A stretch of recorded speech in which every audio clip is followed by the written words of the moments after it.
Hello, this is the Stories Beside channel. I release videos every day for you. Subscribe and click the bell. Caroline walked up the stairs, barely moving her feet. She didn't want to go home. The woman was resentfully silent. Her husband also silently followed her. Caroline kept mentally returning to the meeting with her partners, remembering in what unfavorable light her husband made her look. "Come in." The woman welcomed the two men to the negotiating table. "The agreement on the beginning of our cooperation will come into force today. I have prepared all the necessary documents. We only need to sign them." She, smiling, put a folder in front of each of them. "Look through them carefully. I tried to take into account all your wishes." The men looked at each other. "We don't really understand." One of them spoke up. "Why did you invite us here today? We have nothing more to say to you. All matters have already been settled with your husband. You referred us to him yourself?" "Of course." Patiently, Caroline explained, "I was counting on Hunter to familiarize you with the terms. I think you found them very attractive. This contract is important to our firm, especially to me. After all, I've been working to promote this deal. I don't think there's any impediment to signing. If there are any points that need to be clarified, suggest it. It's not too late to tweak things. Hunter." She turned to her husband, who had been sitting there all this time, saying nothing and pretending that the matter did not concern him. "Why are you silent? We will not sign this contract." Without looking his wife in the eyes and visibly nervous, the man replied sharply, "How not to sign?" Caroline was confused. "Wait, but we had a preliminary agreement. You only had to clarify the details of the deal and agree on the time of signing. What's the problem?" "I have everything prepared, no contradictions. The deal is transparent. I decided that the terms offered to us by potential partners were not favorable to our firm. Why sign a contract if it's unpromising from the start? Why would we invest in a business that's not profitable for us? Gentlemen," one of the men addressed them, "you please agree among yourselves. We would not like to be participants in your family quarrel. I think it's pretty clear. For God's sake, I'm sorry." Caroline addressed them. "There's been a misunderstanding. Let's postpone the signing of the contract, say, for 2 days. I'll prepare a new set of documents, and we'll start working together. My husband and I probably misunderstood each other, but these days of misunderstanding, I'm afraid it won't work." Shook his head one of the representatives. "We have found other companions. My advice to you," rising from his chair, he said, "before inviting partners, you should be able to negotiate among yourselves. Or you have a right hand, does not know what the left hand does. This attitude is bad for business development. Permission to deviate." The men have left the meeting room. "What was that all about?" Caroline asked, seething. "Why would you do such a thing? Especially behind my back. What right did you have to back out of the deal? Why on earth would you think it was unprofitable? We started working on it a month ago. We were both hoping for a good investment. And now what? All that effort for nothing? I don't want to talk right now."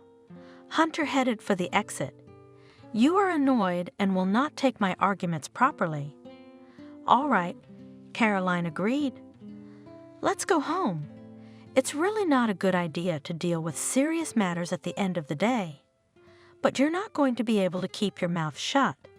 I want to know why you changed your mind about the deal." The woman stopped in front of the door to the apartment. Hunter turned the key in the lock. Caroline gladly threw off her business clothes, changed into a house robe, went into the kitchen and poured herself a glass of water. "We need to talk." Her husband's tone made the woman wary. "Let's not today." She wrinkled her nose. She didn't feel like talking. "You've already said and done a lot of things. Let's save the explanations for tomorrow." The deal is off anyway, so I think we can talk until morning, and tomorrow I'll calculate how much money we've lost by losing our suppliers. I don't have the energy for this anymore. I want to sleep. My business cannot wait. Hunter insisted. You'll have to listen to me now. Do you want to explain why you embarrassed me in front of potential partners? Caroline squinted at her husband. Go ahead, say it.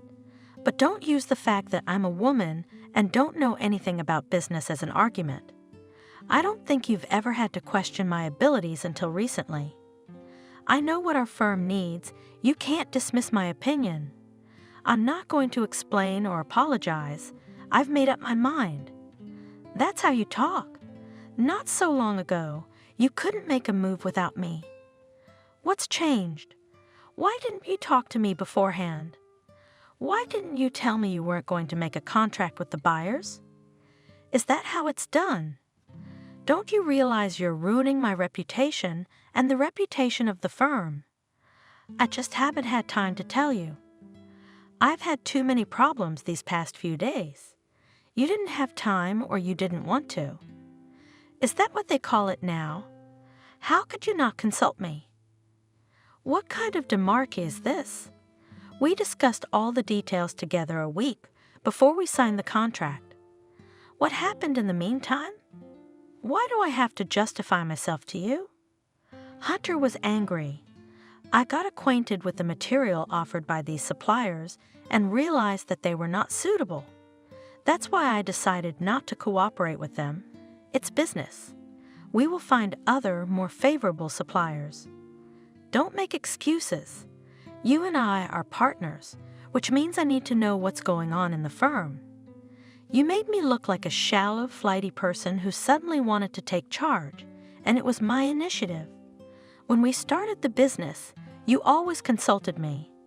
We made every decision together, weighed all the pros and cons of the deal, calculated every step to avoid making mistakes, and succeeded together, which is important. And what do I see today? Why did you allow yourself to put me in such an unpleasant situation? Why go behind my back and change your mind? I feel like an idiot, because there's no changing your mind once you've made up your mind. This deal is a zero-sum deal, and it's a mess. I cared about the firm, not your reputation. You should have talked about it beforehand. So you don't trust me. You doubt my abilities. But since the firm was founded, there hasn't been a single wrong decision I've made. Why are you questioning my competence now? Caroline looked at her husband and could not understand at what point they began to drift apart.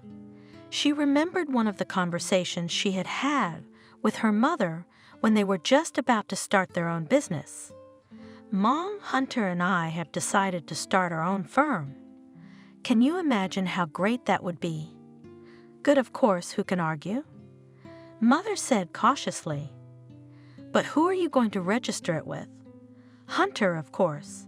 He's a man, but we'll invest the money equally. Remember, daughter. Her mother looked at her as if she were an unwise child. You can't put your eggs in one basket. If anything happens between you, God forbid, the firm will go to your husband and you'll be left with nothing. What's going to happen? Caroline hugged her mother. Mommy, Hunter, and I love each other, and we're not getting divorced. If that's what you're implying. Who knows, who knows? Mother answered evasively. Life? Oh, how unpredictable. Well, if you're so worried about me, we can become full partners. That's better, but I think you should have your own business, opened only with your money. A married couple's business together can sometimes lead to strife. Men think we women are incapable of making good decisions. If they had their way, they would not allow us to work at all, but limit our power to the kitchen, the house. My Hunter is not like that. Caroline assured her. They're all the same. Heavy, sighed the mother. Mommy, you're wrong about my husband. He trusts me and always consults me. I'm better at some things than he is. We have nothing to share.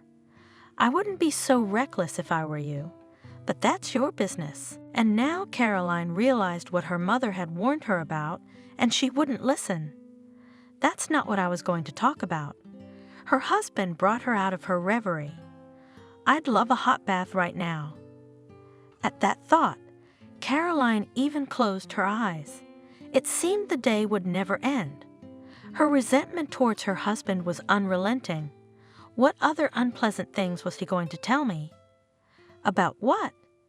She looked at him tensely. Tomorrow, a lot of things are going to change in our lives. What changes? Don't speak in riddles. I want to warn you in advance so that the news doesn't come as a sudden blow to you. What the hell is going on? Why are you going around and around? You're a smart woman. Hunter began in a sneaky way, so I'm sure you figured it out a long time ago. I have someone else, and for quite some time. Caroline was silent. I hope you're not going to make a jealous scene. We're adults, and we know how it is sometimes when a husband and wife break up. I suspected, of course, that you had someone else. Caroline spoke with difficulty, overcome with heartache. Her feminine ego was hurt. She was not ready for such a conversation. But I pushed the thought away. I really hoped that you'd come to your senses, that you'd have a good time, but you'd stay in the family. I can understand you. They say all men cheat on their wives at least once in their lives. Let's consider it a misunderstanding that we should forget, okay? She smiled, though inside her, a fire was burning, her heart was bleeding. She wanted to get up and hit her husband. I was fine with life with you. Hunter continued, glancing at his wife. I wasn't planning to leave, but he paused. He paused. A few months ago, Kathy bore me in hair, a son, and you couldn't do it. We'd been dreaming of a child for years, and we'd never been able to do it. And she did. I want to be with her and raise my son. And you know how important that is to me. I hope we'll part peacefully. Caroline closed her eyes. Her husband was hitting me where it hurts. I thought we were both okay with this situation. You and I have been together for 10 years, and we agreed long ago that the topic of children for us closed forever. There's a lot more to us than a child. We have so much in common. Don't those years mean anything to you? You're just going to ruin our family? Remember, Hunter grumbled that we've been together since college. We have. We fell in love at first sight. Don't you remember how we met? Anyone in my position would have lost their head to a handsome guy with a guitar in his hands. After that, I couldn't imagine life without you. We did everything together. When we got married, we started a business together. Do you remember how we bought our first apartment? Hunter was silent. Caroline could see how unpleasant this conversation was for him. And how you dreamed of a car, remember? And we'd bought it. We picked it out together. Our next purchase was a big apartment where we wanted to have a nursery, but we didn't have children. And now you want to destroy everything for the sake of a Flynn? Think carefully, Hunter. We've known each other a long time, and that woman you're just getting to know. Are you sure about her? You shouldn't be reminiscing right now. Nothing will change. I've already made up my mind. What kind of man am I if I don't have an heir? If I can't proudly say that the family business will go to my son? I need that child. He hesitated. And his mother. Our feelings for you have long since faded, and I want something new. That's what I understand. Caroline said slowly, I can't change your mind, can I? Do you want to go to that woman? Well, that's your right. No. Hunter paced nervously in the kitchen. I want you to go. Go where? I don't understand. His wife looked at him puzzled. What don't you understand? He asked angrily. I have a son and hair. We need this apartment. Where will I bring a new family in rented accommodation? How do you envision it? No, tomorrow Kathy and my son are moving here, into my apartment. Wait a minute. Caroline's head is spinning at her husband's insolence. It's not just your apartment, it's ours. We bought it together in equal shares. If you want to live with your mistress, be my guest, I won't keep you. You want a divorce? That's fine. I won't beg you to come back. But everything has to be fair. We have a lot of property that we acquired during our marriage. Legally, I own half of it. I'm not going to give it to your new woman. I'm not a charity. In principle, I'm willing to give you the apartment, but then pay me half of what it's worth. And of course, tomorrow, no more Kathy, much less your child, will be here. Not until I find a new place to live. Besides, I need time to pack. By the way, how are we going to divide the firm? Caroline? Hunter looked hard at his wife. You still don't get it, do you? I'm not going to share anything with you. The firm is in my name. Wrong. The business is shared. Any court would make you pay me half of what you sold it for. And you can't rob me. If you don't want to split it amicably, we'll sue. The apartment, unfortunately, without paying attention to her, continued the husband. It's registered to both of us, but I'm sure I can take it away. You don't need anything. You're single. You have money. What am I supposed to do? Start all over again? My new family can't wait. The money to support them is needed here and now. So I'm sorry, honey. I'm gonna have to give in. You can't do this to me. I'll fight for my share of the estate. For God's sake. Her husband laughed nervously. Only you won't succeed. Get over it. I don't want you in this house or in my life anymore. You're fired on all counts. I've written you off as old age, as waste material. He laughed again. And Kathy tomorrow. He suddenly got serious. She'll move in here as mistress, and you can't stop her from doing it. No one's going to kick a mother and child out of the door, and I won't let them. All right, I'll leave, but I'll get my stuff later when I get an apartment. Caroline saw that it was useless to argue with her husband. He is stronger and probably prepared for the conversation in advance, all calculated and thought out. So she decided to agree with him in everything, just to avoid making him angry. I can't do it now. You realize I need time. You have all night. Relax, Hunter. If you don't pick up your stuff tomorrow, I'll just throw it out to make room for Kathy and change the locks on the apartments so you can't come in unimpeded. That's all. Good night, darling. By the way, I've already filed for divorce. With these words, the man left the kitchen. Caroline looked after her husband in shock. Is this really the Hunter I loved? She thought, tears welling up in her eyes. No, this is a complete stranger. It turns out I didn't know my husband at all. What am I going to do? She was aimlessly writing patterns on the table with a teaspoon. I'm certainly not going to leave you pantsless. I'm going to legally take what's mine. Good. The woman put the documents in a folder. Anything else I wanted to bring? She closed the safe, looked around. These antiques I bought for myself. I don't think Hunter's new girlfriend will appreciate them. Caroline put in her bag a miniature brass coffee maker, a coffee mill, a vintage jewelry box. Let the rest stay. She packed some expensive dishes, wrapped some paintings in cloth. What am I supposed to do with all this? The woman looked thoughtfully at the things she had packed. Perhaps it would be better to take it to the car, she reasoned. I don't know if Hunter will like my choice. She grinned sadly. Hopefully, reason will prevail and we won't have to share forks, spoons, and chairs. Trying not to attract the attention of the neighbors, I carried the packed things into the car. Now it was just a matter of packing my personal belongings. Gloating at the clock, the woman opened the bedroom door and turned on the light. "What are you doing?" shrieked the disgruntled husband, waking up. Sat up in bed, wiped his eyes, glanced at the clock. "Are you crazy? The time is 3 o'clock in the morning. Why did you turn on the light? What do you want here?" "I have to work tomorrow." "Everyone has to work tomorrow, and I'm doing your bidding, darling." Caroline replied nonchalantly. She spread 2 large suitcases on the floor and opened the closet doors.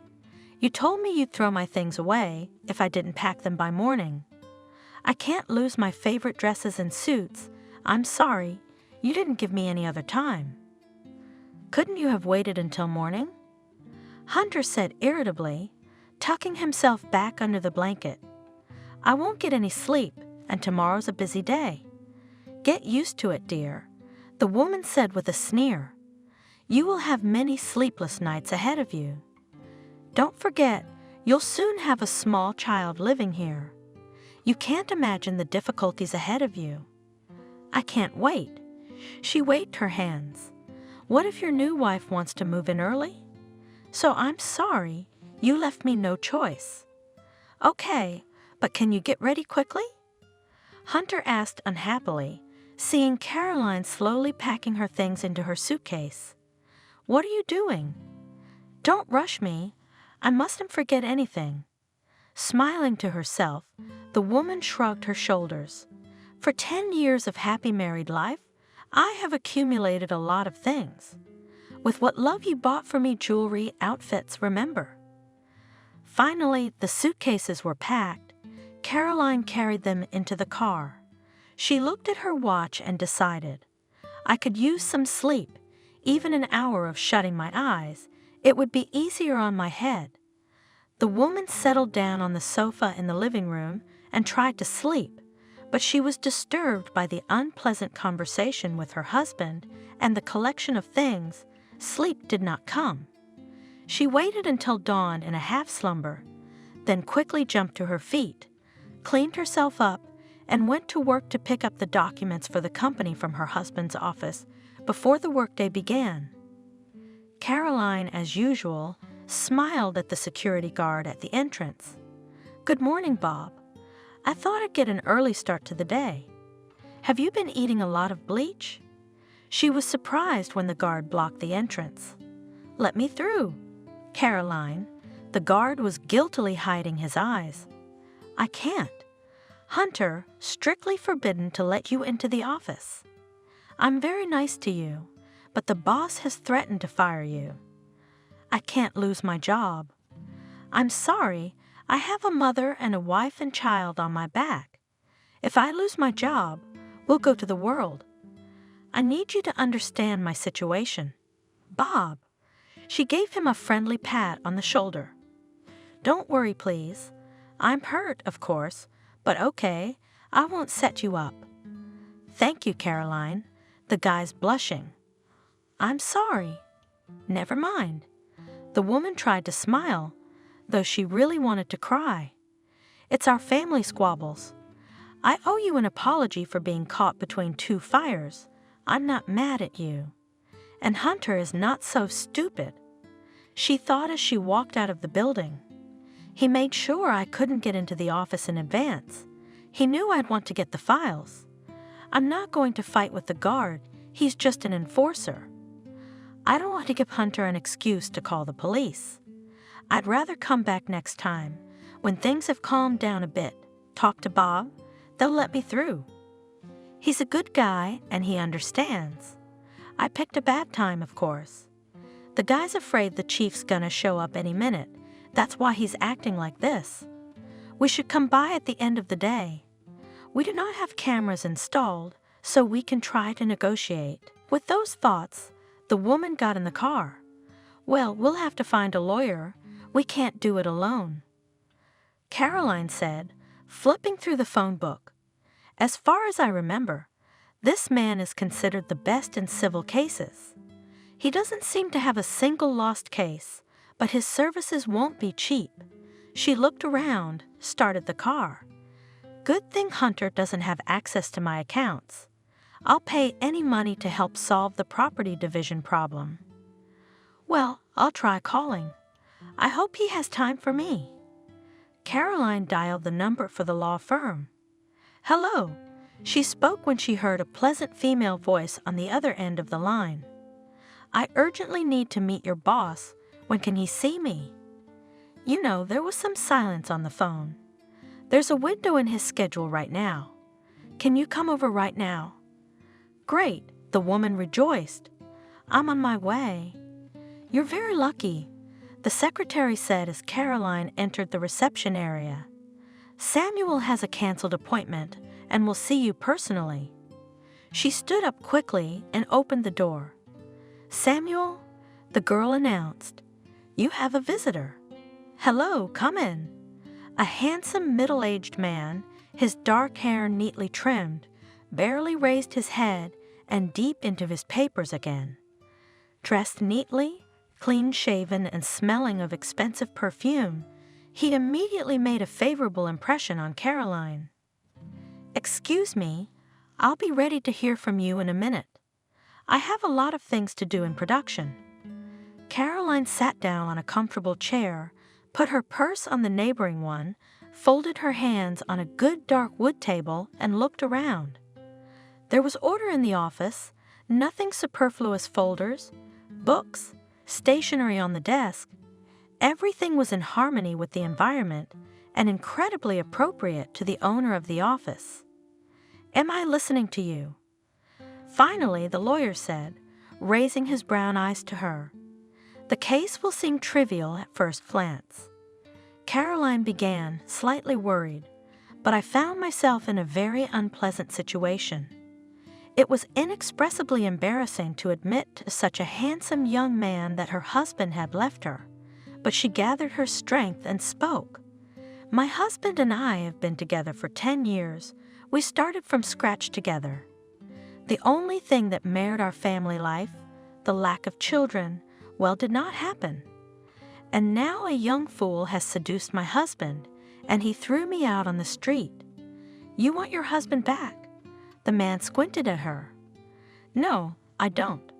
We are civilized people. We parted peacefully, without breaking dishes and mutual insults. If he thinks he'll be better off with a new wife, for God's sake, I'm not going to interfere. It is noble, though unexpected to hear such a statement from the mouth of a woman. The lawyer hummed respectfully. I see, you decided to take revenge on him, to punish him, to leave him with nothing? I don't need to get my husband back. I don't need to rip him off. I just want what's legally mine. We acquired all of our property after we were married. So one half is mine, right? Here are the documents. You can read them. She put a folder on the table in front of him. I don't need anything extra, just what goes to me in the divorce. By the way, my husband filed for divorce without me. Samuel was silent for a long time, looking at the woman curiously.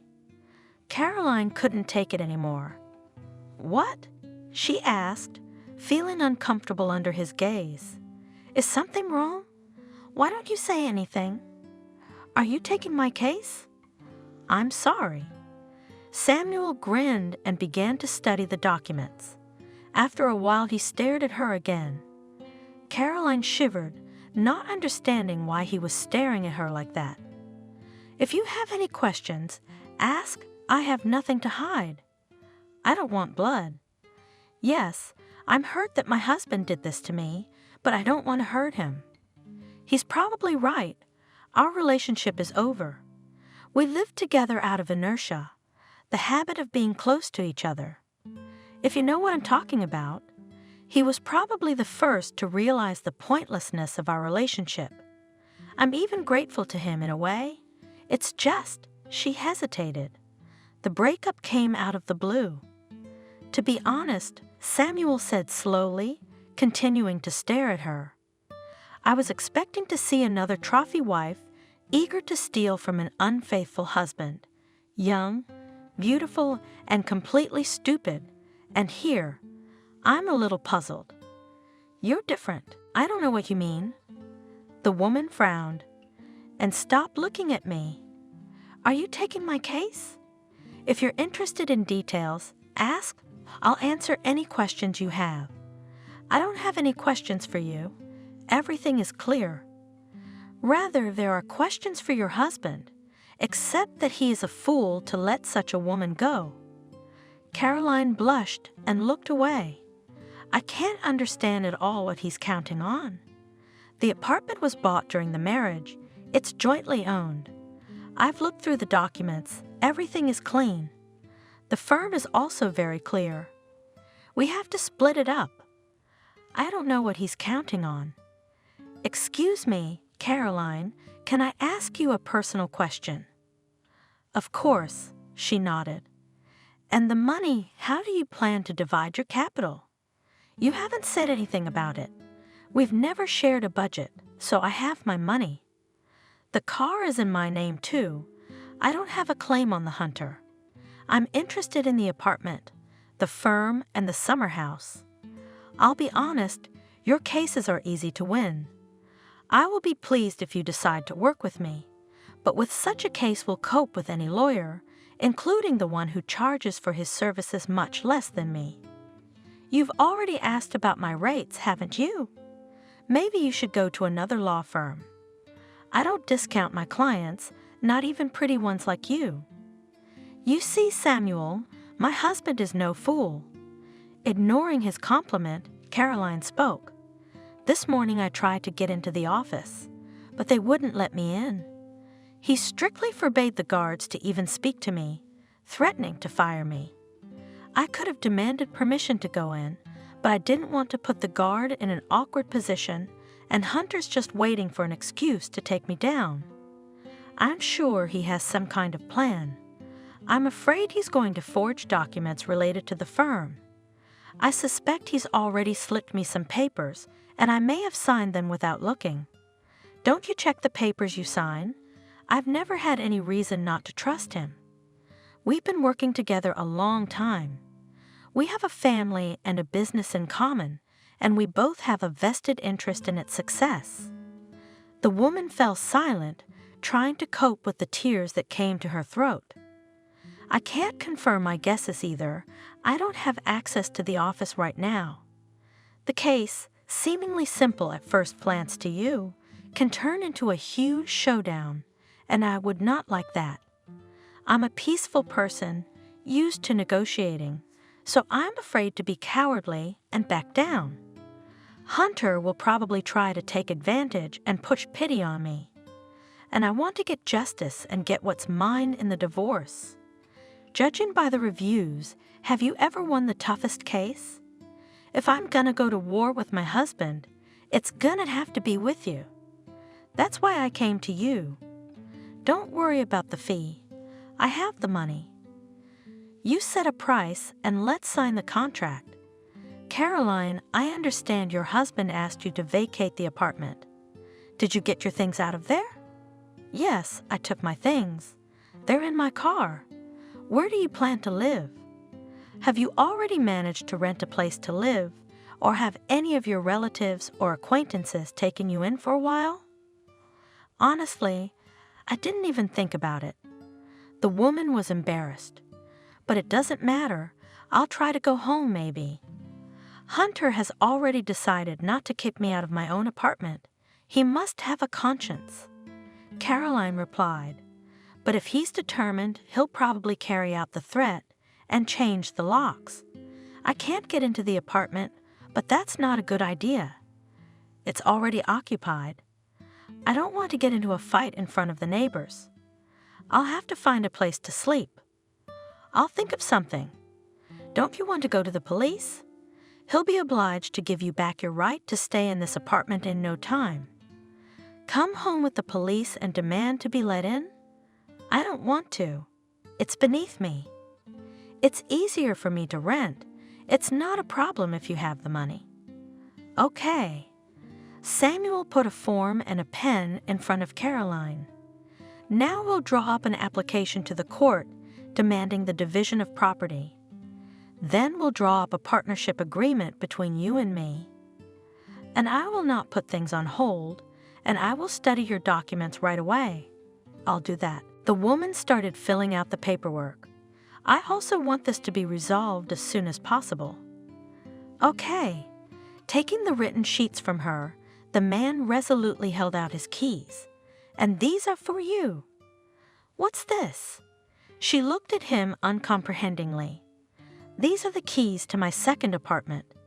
Usually friends, colleagues, or my most pleasant clients stay there. Right now the apartment is empty. You can stay there temporarily. I'll write you the address." "No, no." Caroline objected. "I can't. I don't want to bother you. I don't want to be obliged." "Don't refuse." Samuel stopped her with a gesture. "You have a difficult time ahead of you. Let at least one of your problems be solved easily. I really don't need this apartment yet. You can live in it as long as you like until you feel you need to move out." "But I'm not comfortable." "Look, we're partners now. I'm supposed to help you." "Don't say no. I can see that you're very tired and need to rest. You'll find another apartment, but it'll take time. For now, go, take a bath, calm down. Get your mind right. There's no food, you can order something by courier, but there's wine at the bar. If you want something stronger, there's cognac. Don't be shy. Make yourself at home. I really don't feel comfortable burdening you. I'm used to taking care of myself." Caroline felt like she was about to cry. A stranger showed concern for her, and her husband, with whom she had lived for almost 10 years, threw her out of the house like a stray puppy. "Please stop apologizing and go." The lawyer quickly wrote something on a piece of paper and handed it to her. "Here's the address. I'll call you as soon as I get the paperwork to the court to make it easier for you to accept my help. Remember, if you're paying for my work, the apartment is part of the terms of the deal. A nice bonus for hiring me. Are you willing to do that?" "Thank you. You're very kind to me. I can't even remember the last time a man was so attentive. I'm used to being strong, and I'm used to protecting the weak, though not without benefit to myself." Samuel smiled slyly. The woman smiled back, tears glistening in her eyes. "Go and think nothing of it. The truth is on your side. Build up your strength. You'll need a lot of it to endure the legal battle. It's an unpleasant and sometimes quite painful procedure. I've seen it, so I know what I'm talking about. You must present yourself to your husband as a strong, beautiful, confident woman. You can't let it show that this situation has knocked you off your game, that it's interfering with your life." "Yeah, I get it. I mustn't get discouraged. Thanks again." Caroline left the office, got into her car. She felt completely exhausted. "Don't relax," she ordered herself. "Now I'll get to the apartment my lawyer has kindly given me, and I'll rest there. He's right. I could definitely use a rest right now." "What an apartment!" she exclaimed, half an hour later, entering her new home. "It's gorgeous." She looked into the bedroom, into the kitchen. "I'm going to order some food from the restaurant, and I'm going to take a bath. I want to rinse off all my troubles as soon as possible." She made the phone call, hummed contentedly when she heard that the order would be fulfilled within half an hour, and headed for the bathroom. She was almost dozing off, relaxing in the hot water, when the doorbell rang. Oops! She quickly jumped up, hastily wiped herself down, wrapped her hair in a towel, threw on a robe, and opened the door. A young man in a uniform smiled at her. "Your order." "Thank you." Taking the packages, Caroline replied.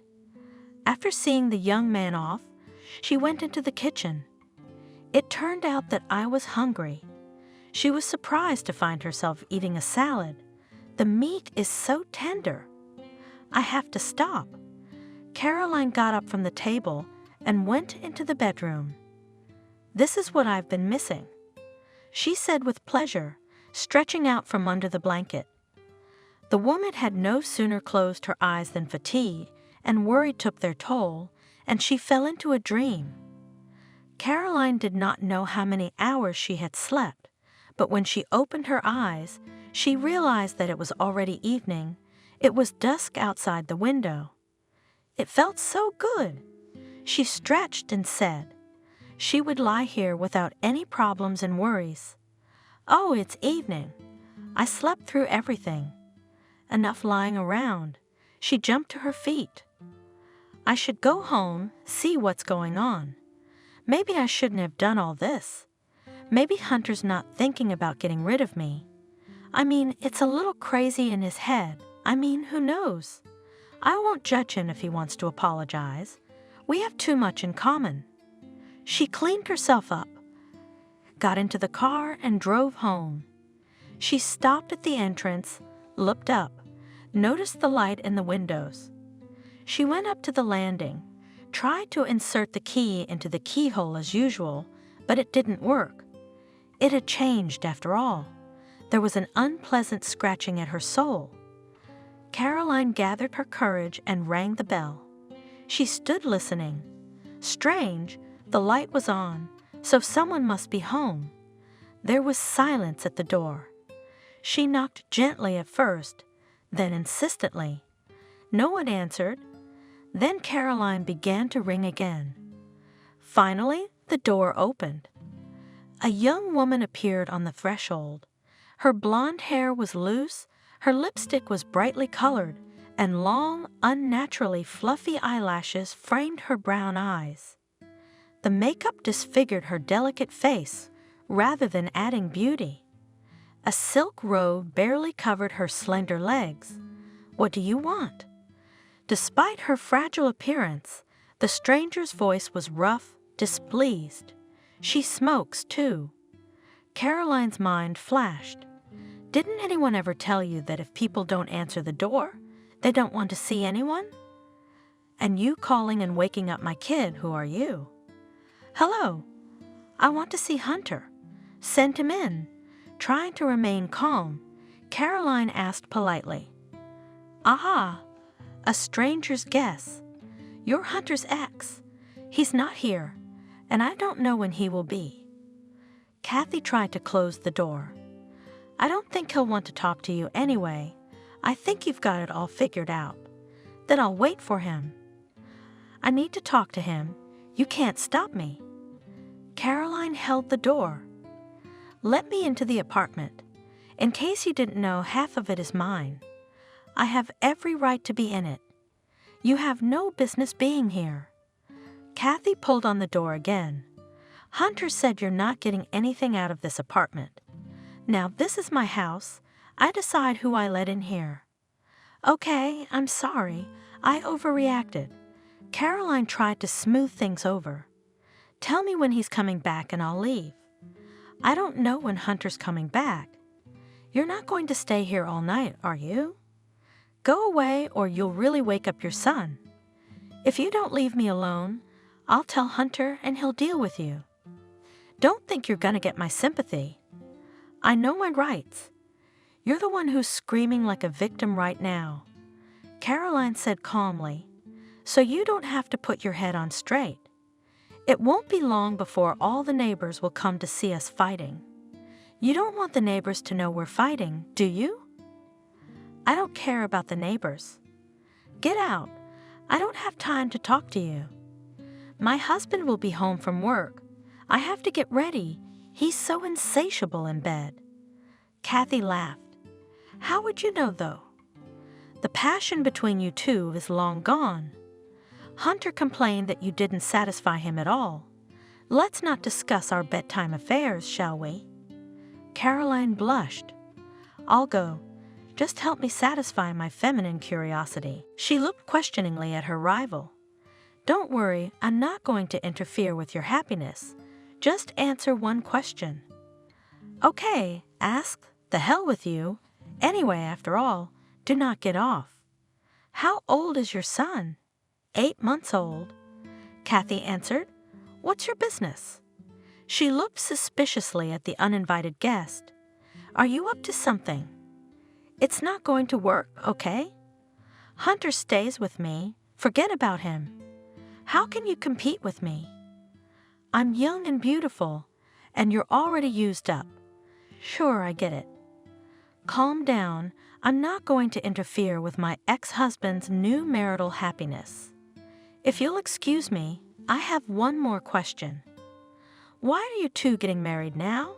Not right after your son was born, but only 8 months later? What were you waiting for? Don't you get it? I love Hunter, so I didn't want to pressure him. He couldn't make up his mind to talk to you. Do you have any idea what it's cost me to wait? But why rush things? I'm not a beast. I gave him time to gather his strength. I knew he wouldn't go anywhere. He'd marry me sooner or later. Look at yourself from the outside, and you'll understand why Hunter chose me. Admit it, you decided to push him a little bit, blackmail him, scare him that you'd leave him, didn't you? Cut him off from your son, am I right? That's your style. So what? Yeah, I gave you an ultimatum. I move out of your apartment by the end of the week, or I move back in with my mom. I'd had enough of the movie house, but then he'd never see his son again, and what was I supposed to do? I'm sick of it. I need certainty, and my son a father, and I was also afraid that he was scared and change his mind about divorcing you. After all, after 10 years, people get to know each other, and your tricks worked on him right away. He got all excited and made concessions to you right away. Well, you see, you know all about it. Kathy grinned. You've already asked more than 2 questions. I don't have time to talk to you. Get out of here if you don't want to get in trouble, and you will when Hunter gets here. Why are you so nervous? Caroline let go of the door and headed for the elevator with a parting glance. I get the impression that you're not very confident about tomorrow. You see, it's long been proven that once betrayed, betrayed again. I'd think about it if I were you. One day Hunter will see not only your body, but your soul as well. I'm sure he won't like it. Don't scare me, I'm scary. Forget the way here, shouted Kathy to Caroline's back. You don't have a husband anymore. He's mine and mine alone. It's your own fault. You should have had a child. Then he wouldn't look at any woman, and you couldn't. So I'm sorry, move over. What can you do? There aren't enough rich men for everyone. But you two, as far as I know, you didn't miss a beat. And I can keep him. Don't worry about that. The woman was awakened by the phone ringing. Caroline? She heard Samuel's voice on the phone. I've filed the papers with the court. The first hearing is scheduled for next week. Thank you. In a voice hoarse from sleep, the woman spoke. Hunter, the subpoena has been sent. Be prepared for all sorts of surprises and even provocations. Not at all, she smiled. Hunter is not capable of that. I wouldn't be so sure he betrayed you. A man who has tried to take away a piece of property will do anything to defend it. He's got something to fight for. I don't think he'd make such draconian terms himself. This shows the hand of the mistress. I spoke to her. Why? So you can piss Hunter off and complicate the property division process. I hadn't thought of that, but he didn't call with a claim. Maybe Kathy didn't tell him I was coming. We'll see, but we can't relax. The week went by without a hitch. Caroline showed up at the courthouse. Don't worry. Samuel took her hand reassuringly. You have nothing to worry about.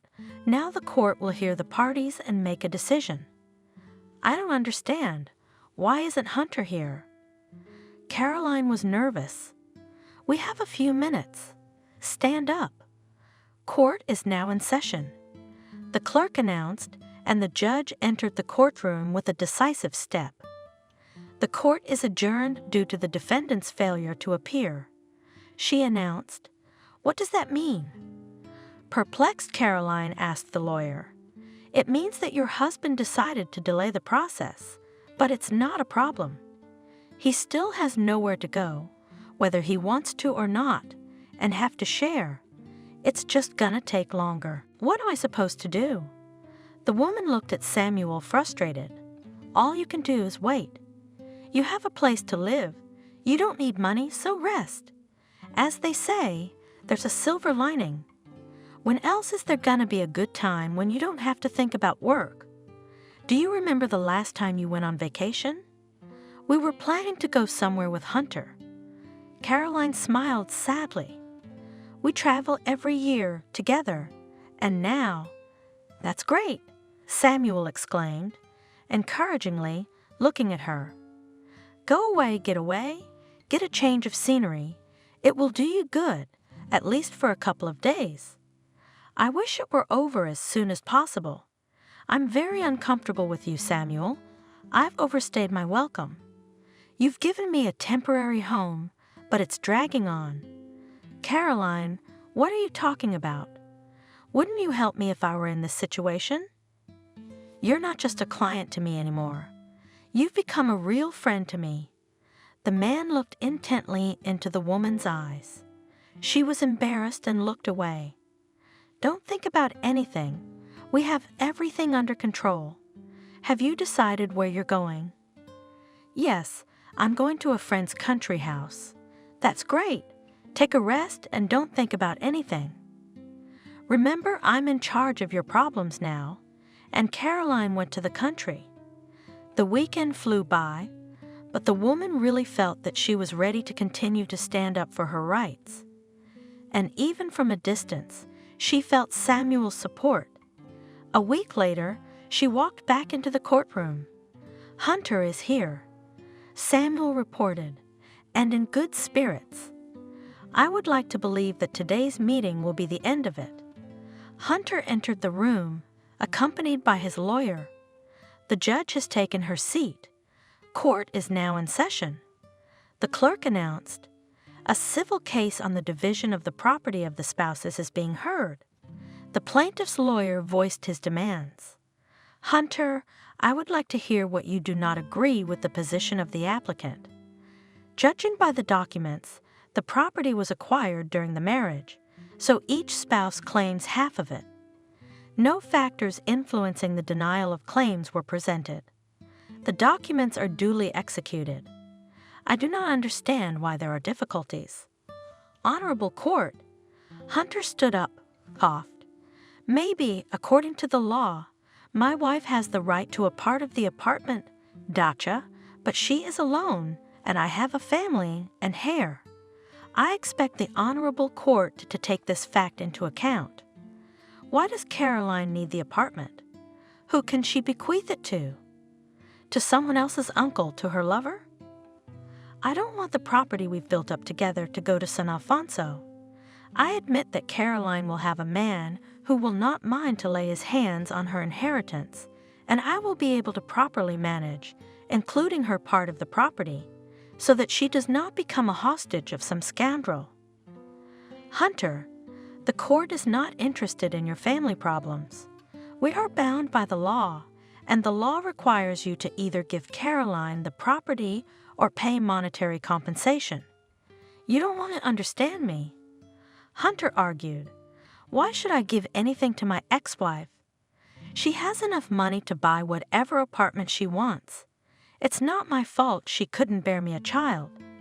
Can you imagine how a man feels when he's disinherited? I waited 10 years to hold my son in my arms. He blushed with excitement. And now this has happened. Yes, she owes me for the wasted years, and you're obliged to honor my protest. I am, you might say, Samuel, she turned to the lawyer. The application states that your client has a common business with the defendant. Yes, Samuel stood up. The couple started this business together, right after their marriage. The defendant, as soon as he filed for divorce, cut off his ex-wife's access to the office. My client lost her part of the business, thus her source of income. I demand an explanation from the defendant. If I may, Honorable Judge, Counselor Hunter, I'll make things a little clearer. My colleague apparently, he nodded his head in the direction of Samuel, does not have reliable information. Caroline gave her share to Hunter. Here, Honorable Court. He placed the documents in front of the judge. It says here that Sebastian Clark is currently the co-owner, and Caroline has nothing to do with the firm. Since she is already my client's ex-wife, she is not allowed to enter the office. The defendant has every right, at her discretion, to impose bans on the office as it is private property. But it can't be. Caroline jumped up from her seat. I didn't sign any papers. Hunter? She turned to her husband in confusion. Did you forge my signature? No way, dear. Hunter replied gloatingly. I would never go for it. And why would I? You yourself signed to give up your share of the business, and I, as a manager, appointed Sebastian as a co-owner instead of you. Any graphology test will confirm the authenticity of the documents. I'm sorry if you forgot that you resigned. That's not my problem. You're such a scoundrel, the woman exclaimed in her heart. You tricked me into signing the papers. I couldn't sign them of my own free will. You're lying. Did you hear that, Madam Justice? Hunter's voice was hysterical. She insulted me. I request that this be entered into the record. I demand that she be fined. She insulted me in front of witnesses. Now do you understand why I left her? She's been known to blame me for all her problems before. Sit down. The judge yelled at him and forced him down on the chair with a look. And you? She gave Caroline a warning look. I'm issuing a warning. Just a warning? Hunter jumped up again. You think she can humiliate me in front of strangers and only get a warning? I'll complain. I won't let it go. I know my rights. I'm reprimanding you. The judge gave the man a stern look. If you don't stop being hysterical, I'll have you removed from the courtroom. Samuel? She turned to the lawyer in a steady voice. Do you have anything to say about this? My client claimed she didn't sign any such documents. I have no reason not to trust her. So I'm requesting a graphology test. Caroline suspects that her signature may have been fraudulently obtained. Caroline? The judge had no right to sympathize with any of the participants in the trial, and yet the woman thought she saw a flicker of sympathy in her eyes. What do you have to say on this matter? Your Honor. Caroline was confused. I couldn't sign these papers of my own free will.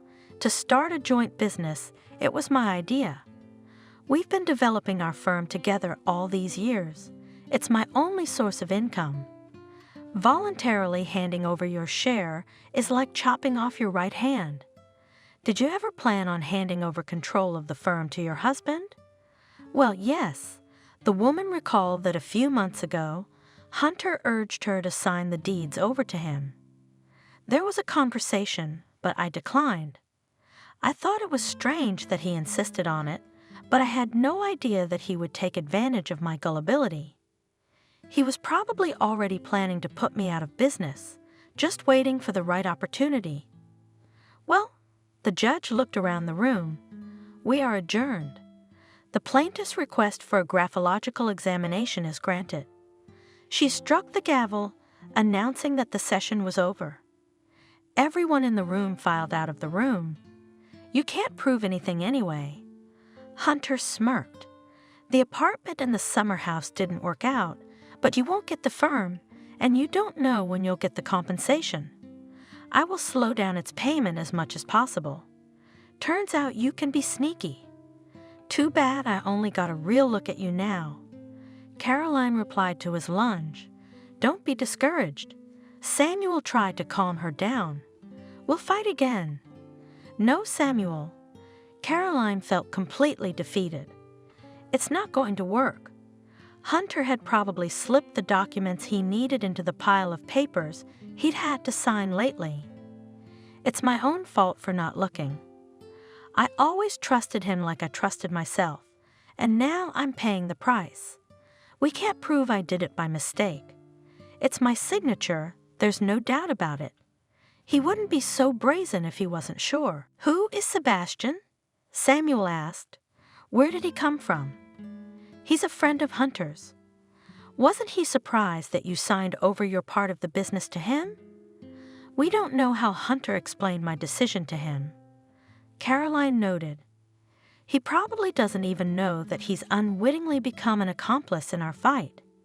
Today I saw another Hunter, and this one is capable of any meanness. They went to their cars. Caroline, how would you like to go to a coffee shop?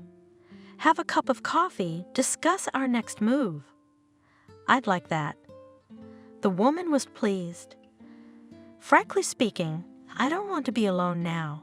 Your support is very important to me. They stopped at a cafe, sat down at a table, ordered coffee. Samuel, maybe. To hell with this firm. I don't want to keep litigating. I'm tired of it, and it's embarrassing. Hunter will pay me back the money for the apartment and the summer house, so I won't be on the street anymore. I don't want to see him anymore. I want to forget that life and start from scratch. As for the business, I can organize a new one. I'm not used to it. I was never a kept woman. We were equal partners. I have a lot of ideas in my head. I have the strength, and I don't need anything else. Of course, it's not easy to start from scratch, but I'm a strong woman. Caroline, Samuel admired her. Why don't we use the first name? I don't mind. The woman smiled. The young people jokingly clinked their cups, cementing a new round of relations. Having finished their coffee, they went outside and sat down on a bench. Honestly, I've long wanted to offer you to complete the case. Although, you know, for the sake of your happiness, I'm ready for a lot. And if necessary, we'll finish the job. Though I realize there's little chance of justice. Alas, we have no witnesses who can testify that Hunter deliberately wanted to take your firm away from you. I don't think he discussed his plans with anyone, unless it was his mistress, and she wouldn't give him up. Why chop down the tree you're sitting on? But I'm not gonna give up. Your husband has overstepped his bounds. You see, some circumstances have come up. It's not just business. He hesitated. It took me a long time to decide to tell you, but I have to. I can't keep silent any longer, and you'll find out someday, but I'd rather do it now. Maybe the blow won't be so hard. What else? Caroline asked anxiously. I thought that nothing could be worse than to lose a well-promoted business. What other problem has come over my head? Have you noticed any unhealthy atmosphere around you lately? Anything strange? People treating you differently? Maybe they've been asking strange questions? Think back. No, Caroline said, confused, feverishly going over the recent events in her memory. Well, yes, she remembered. For some reason, my friends started avoiding me as if I were a leper or had borrowed money from them and didn't want to pay it back. Money's off the table, so that leaves lepers. You know something about that? Your husband, he was silent for a moment, trying to find the right words. He's spreading vicious rumors about you. About me? The woman marveled. But there is nothing in my life for which I should blush. Oh, you underestimate your ex-husband. And what are these rumors? Samuel frowned, not sure where to begin. Samuel, don't be stalling. I'll find out anyway. Not today, but tomorrow. Why did my friends start avoiding me? I've been wondering that myself. I somehow tried not to pay attention to their strange behavior, especially since I didn't care about it at all. Hunter tells every corner the story that you cheated on him at the beginning of your life together. I cheated? Is he sick? No, no one would believe that. He had no reason to question my fidelity. As you can see, there are those who believe it, but that's not all. He accuses you of not having children because you allegedly got pregnant by your lover to cover up the sin, had an abortion, and that's the reason for your infertility. But that's utter nonsense. Caroline gasped in shock. It was nothing like that. He's the first and only man I've ever been with. Why would he want to spread rumors about me? I don't understand. He knows better than anyone what I've been through, where I've been, what doctors I've seen. They say it's just the way it is. But I've always been faithful to him, and tears came to the woman's eyes. She suddenly turned to Samuel, took his head in her palms, looked intently into his eyes for a minute, then kissed him hard. Caroline, I'm all for it, but Samuel stared at her uncomprehendingly. Don't you want to explain yourself? Thank you. She smiled, letting him out of her arms. You've just opened my eyes. I never thought I'd be able to use my most potent argument against Hunter, but now I've lost all my doubts. I'm going to fight with his methods. What are you doing? Isn't it dangerous? Can I help? Tomorrow I'll meet with Hunter, and we'll finish this whole story, and then we'll start a new one with you. I don't really know what's going on, of course, but I like your attitude. Samuel took her hand. Were you being serious about us just now? Yes, Caroline answered simply. You've become really important to me, and you're the only one who has stood by me and who I can trust right now. So why don't we go to my place? The woman saw the passion in the man's eyes. Not this time. Caroline smiled guiltily at him. I have to get ready for my meeting with Hunter. I think it will be painful for him. With these words, she got up. Walk me to my car, please. It's been a long day. I need to get my thoughts in order and be alone. Everyone got into their cars. Caroline arrived at the apartment, found a folder with documents among her things, sat on the sofa in the living room, went through the papers. She sat with the folder in her hands for a while, then stood up, shoved it into her bag, and dialed her husband's number. Hunter, we need to meet tomorrow. What do you want from me? He asked rudely. Are you hoping I'll give you your firm back? You can't. It's mine alone. You've had enough of what you got. There's nothing more to talk about. I have another life. I want to forget about you forever. Calm down. The woman wrinkled her nose. I'm not going to sue you for anything more. Then there's no reason to meet. I don't want to waste time on empty conversations. You're already nothing to me, and in general, do not you allow the idea that I just do not want to see you. It's bad enough I'm seeing you in court. Believe me, it's important to you first of all. Caroline assured me. Come to our place. I'll be waiting. Believe me, I wouldn't distract you from your family concerns if it wasn't serious. All right. Hunter grumbled. We'll see what you're going to take me away from my work, but I know you like the back of my hand, and you're not going to win me over. I'm not going to convince you of anything, just talk to you. I repeat, it's in your best interest. I won't keep you long, don't worry. She hung up and went into the bathroom. She stood under the hot shower for a long time, as if trying to wash away the remnants of a hard day. Sleep overcame her as soon as she closed her eyes. The next day, Caroline sat on a bench in a small park under a huge lilac bush and waited for Hunter. This had once been their spot. She spotted him from afar and waved. What? He asked, stopping in front of her. The meeting place wasn't chosen by chance, was it? Are you trying to trigger an old memory in me? Don't try, it won't work. No. Caroline shook her head. You think too much of yourself. It's just that there aren't too many people here, so we can talk in peace. You're not trying hard enough. You're my unfortunate past, only now I'm truly happy. I have the woman I love and the son I've dreamed of all these years. Understand, you have no chance to negotiate with me. For the sake of my child's future, I am capable of many things, even forgery, but you will not be able to prove anything. It's a shame you're acting like a narcissistic egomaniac Greed and spite have shot your eyes. You've completely forgotten that I have nothing to do with the woman you painted in my guise.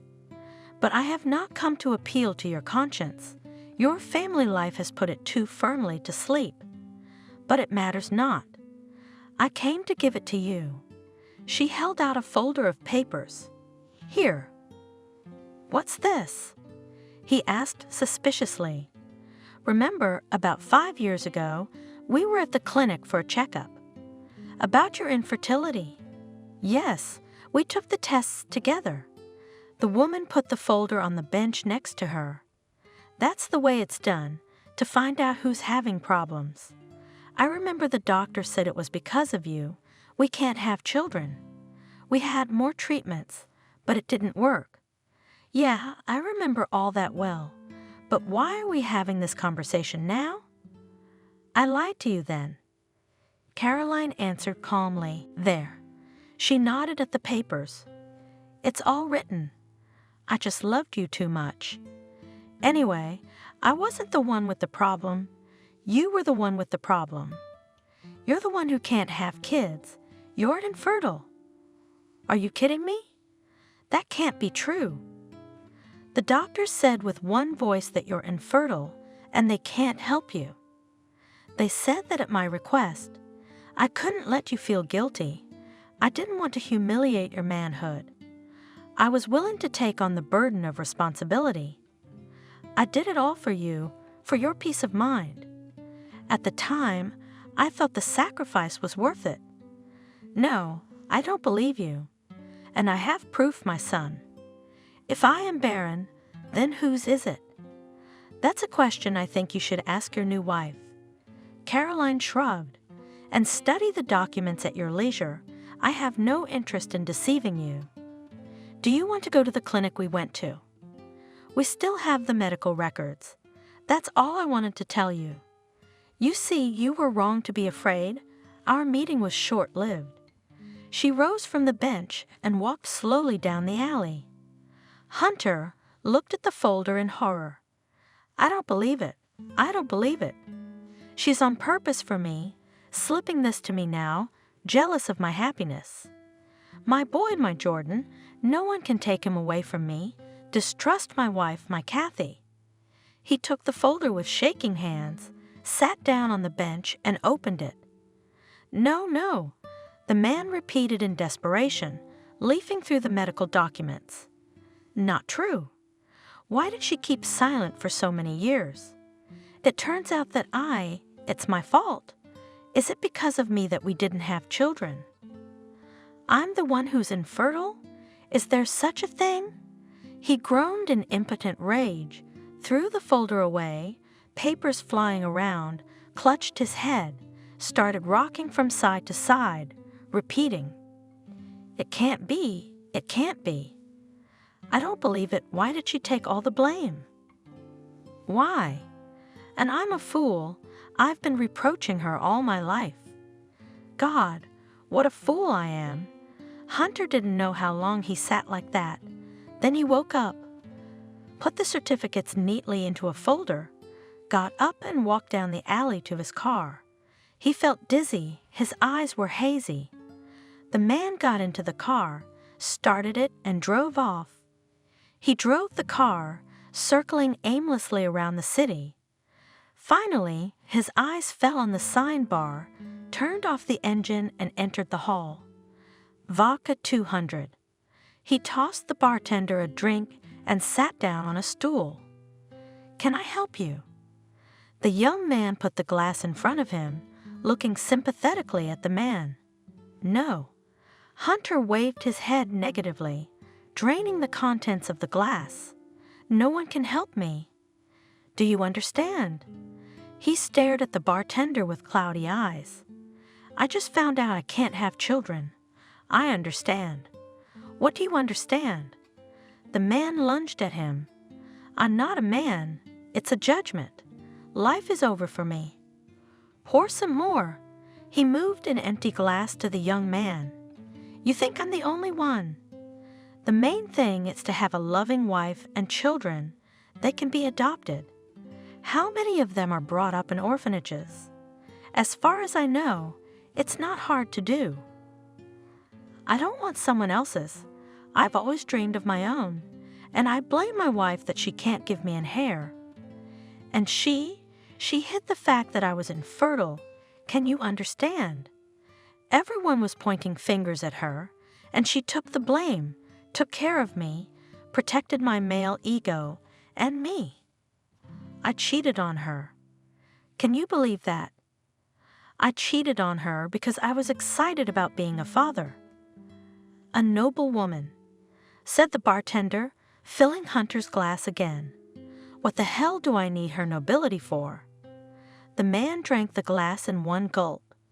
You can't understand how I feel right now, right here. He pounded his chest with his fist. I'm crushed. He pressed the bridge of his nose with his fingers. Then he slammed his fist down on the tabletop. The glass bounced and clinked pitifully. Will you calm down, please? The young man looked warily at the visitor and took the glass from him. It's not a fatal diagnosis, they live with it. But for me, it's death. With drunken, bloodshot eyes, he looked at the bartender. Because now I have a wife, a new wife, and a son waiting for me at home. So your diagnosis is wrong? No, the diagnosis is correct. I've studied the test results. There's a mistake waiting for me at home, and I need to fix it. Hunter threw the money on the table and staggered out of the bar. He got to his apartment and rang the doorbell. Are you crazy? Kathy jumped on him indignantly. You know Jordan's asleep right now. Where are your keys? Are you drunk? Oh, you bastard. Why are you drunk? Why are you so happy? And let you come into the house like that? Yes, I'm drunk. Hunter woke up, pushed her aside, and entered the hallway. Jesus, your son should see you now. My son? Hunter laughed bitterly. He can't be my son. How dare you say such a thing? Kathy was outraged. What's the matter with you? You're not yourself. Go sleep it off. I'm out of my mind because you shamelessly deceived me. Me? The woman was staring at him. What are you trying to accuse me of? Go to the bedroom. Tomorrow we'll talk to you. Speak. Hunter pinned her against the wall. Whose baby did you slip me? Admit it, bitch. I'll find out anyway, and then there'll be no mercy. You're hurting me. Kathy shrieked. What kind of insulting innuendo is that? How can you suspect me of anything? He's your son. You know how much I love you, don't you? I don't want anyone but you. I don't believe you. Hunter went into the living room without undressing. Why are you mad at me? The woman cried. What have I done wrong? If I've done something wrong, tell me.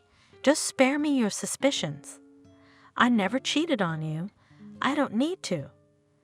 That I willingly believe, agreed suddenly Hunter. Because you were afraid I'd throw you out with your brat, because you've gotten him, even before you got me. You've got it all figured out. You set your nets, and I fell for it like a fool. You're out of your mind. I don't want to hear this nonsense. Kathy wanted to leave, but Hunter grabbed her arm and yanked her toward him. You're not going anywhere until you tell me whose baby it is. At least I have a right to know who his daddy is. Yes, it's yours. The woman shouted desperately. The fruit of our love. Don't you remember how excited you were when I told you I was expecting a baby?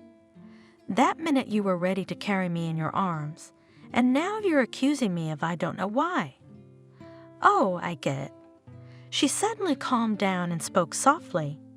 You're pissed off about the divorce and the property division. You're on edge.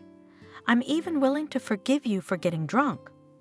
Let's both of us calm down now. You go to bed, and tomorrow we'll talk.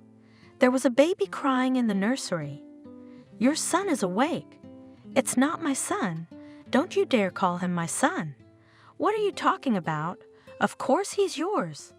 I can't have children. I'm infertile. Infertile how? Kathy asked in confusion. You said Caroline had some health problems, but you're fine? Yeah, that's what I thought. Turns out it was my fault we didn't have children. Maybe it's a mistake. You know, doctors make mistakes sometimes. Or is this your ex-wife's way of getting back at you for cheating on her? There's no mistake. Hunter sank down tiredly on the couch and handed her a folder with documents. Here are the test results. I'm sterile. Caroline kept it from me for my own peace of mind. And you took advantage of the situation and forced another man's baby on me. Why would you do that? I loved you so much. I destroyed my world for you. I thought, this is my happiness, but it turned out, warmed on his chest, ungrateful bitch. I did everything for you, kicked your wife out of the house, and you don't even have the courage to admit to me that you cheated on me. I wonder when you were going to tell me Jordan wasn't mine. Wouldn't it be fun if your lover showed up on your doorstep one day and said, son, I'm your daddy? You know how a man feels when he's been cheated. Tell me, asshole, who's Jordan from? At least do the honorable thing now. You know I have enough money to find out the truth, but then don't expect any mercy. Tell me, I'm giving you one last chance, or I'll throw you out on the street with him right now. Don't expect to appeal to my conscience. I lost everything when I was mean to Caroline. Yes, Kathy, who had already seen the documents and realized she couldn't get out of confessing, decided to open up. It's not your baby, and I don't love you. Are you happy now? I don't want to see you and your son anymore. Slowly rising, Hunter said. Kathy backed away. The man looked creepy. I'm going to leave now, and in the morning when I come back, I want your spirit out of my house. The child, it's not his fault he has such a mean mother, so for the first time I'll give you some money so you can get settled. It's the only thing you can count on, and thank God I didn't file a police report on you for fraud. You're dead to me. Hunter left, slamming the door loudly. In the nursery, Jordan was crying. Kathy rushed to him, took him in her arms soothingly and cried, Oh my God, I'm such a fool. Everything turned out so wonderfully, Hunter didn't even question that it was his baby. And now what? Where will I go with my son? Back to my mom. I can't believe it's all fallen apart. She calmed her son, put him in his crib, and went to the bedroom. Suddenly, the phone rang. Hunter? Overjoyed, Kathy grabbed the receiver. What's up, girlfriend? She heard the mocking voice of Kelly, whom she had been friends with since high school. It's me. Hi. The woman snickered. I thought it was Hunter. Did you two have a fight? Not just a fight. He demanded I get out of his house. She cried. I'm desperate. I have nowhere to go. But why did he do that to you? You had such a tender love. I was even jealous and the child. You've been telling me that Hunter was crazy about Jordan, that he had no children by his first wife. He gave up his hair? Bastard. I didn't see that coming. That's the point. Kathy cried. He found out Jordan wasn't his son. What? Not his son? Kelly was surprised. Then whose is it? Wait, is it John? You motherfucker. What was I supposed to do? We were together for so long, and then Hunter showed up. You think I could have missed him? I mean, he's a very wealthy man. He's got his own big business. What do you take from John? Wait, I don't get it. You dated them at the same time. What's the big deal? Kathy shrugged. I loved John, and I kept Hunter as a backup, so he came in handy. When I got pregnant, I thought John would be happy. We'd be together. He'd propose. I even dismissed the fact that he wasn't rich. We'd work something out together. And he refused to have a son. Said he didn't want to be a burden. It was too late to get an abortion, And Hunter, he talked about in hair so often that I didn't hesitate to tell him about the baby, and he believed it. John disappeared from my life, and then I was all over Hunter. I didn't even have to convince him of anything, and he believed it was his. Of course, what else could he do? He'd been dreaming of an hair for 10 years, and now he was so lucky. For my sake, he divorced his wife and took away her company, and everything was going well for me, if it were not for his wife, who after 10 years decided to confess to her husband in the forgery of documents. He's sterile, he can't have children. Oh shit, Kelly cursed. What now? Did he kick you out? He won't forgive me. Kathy was silent, swallowing her tears. He told me to get out of his apartment. I don't know, what am I supposed to do? Where will she go with him now?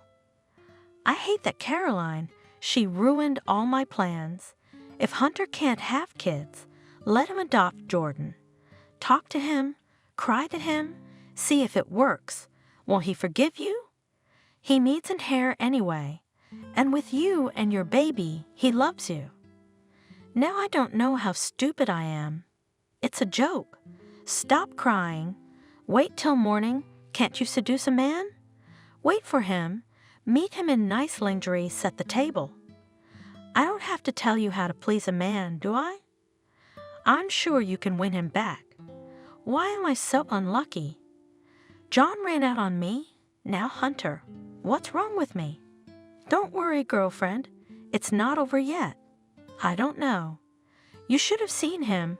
He was so drunk and pissed off. Stop whining. It's the morning after. Get a grip on yourself. Take pity. Men love defenseless women. Believe me, I know what I'm talking about. It wasn't until late that night that Caroline reached home. She parked the car and headed for her apartment. Not reaching the driveway, she slowed her step, noticing Samuel on the bench, a huge bouquet of white roses lying next to him. "What are you doing here?" she asked as the man stepped up to meet her. "Somehow I was sure you would be sad after talking to Hunter. I decided to come and support you." He handed her the flowers. "You are an amazing woman. I never cease to admire you. So much stamina, so much patience, human dignity." Samuel looked at her tenderly. "I've never met a woman like you." "Thank you very much." "Yeah, you're right. I'm really sad. You know, it was really hard for me to put an end to my relationship with Hunter, 10 years together. But now I'm at ease. I'm rid of the shadows of the past. Fate has put everything in its place. Evil is punished. I am no longer interested in my husband's new family. Do not hurt his attitude to me. I am glad that my life has changed so abruptly recently. I don't regret anything because you are next to me." Caroline hugged the man tightly, which means that now everything will be fine.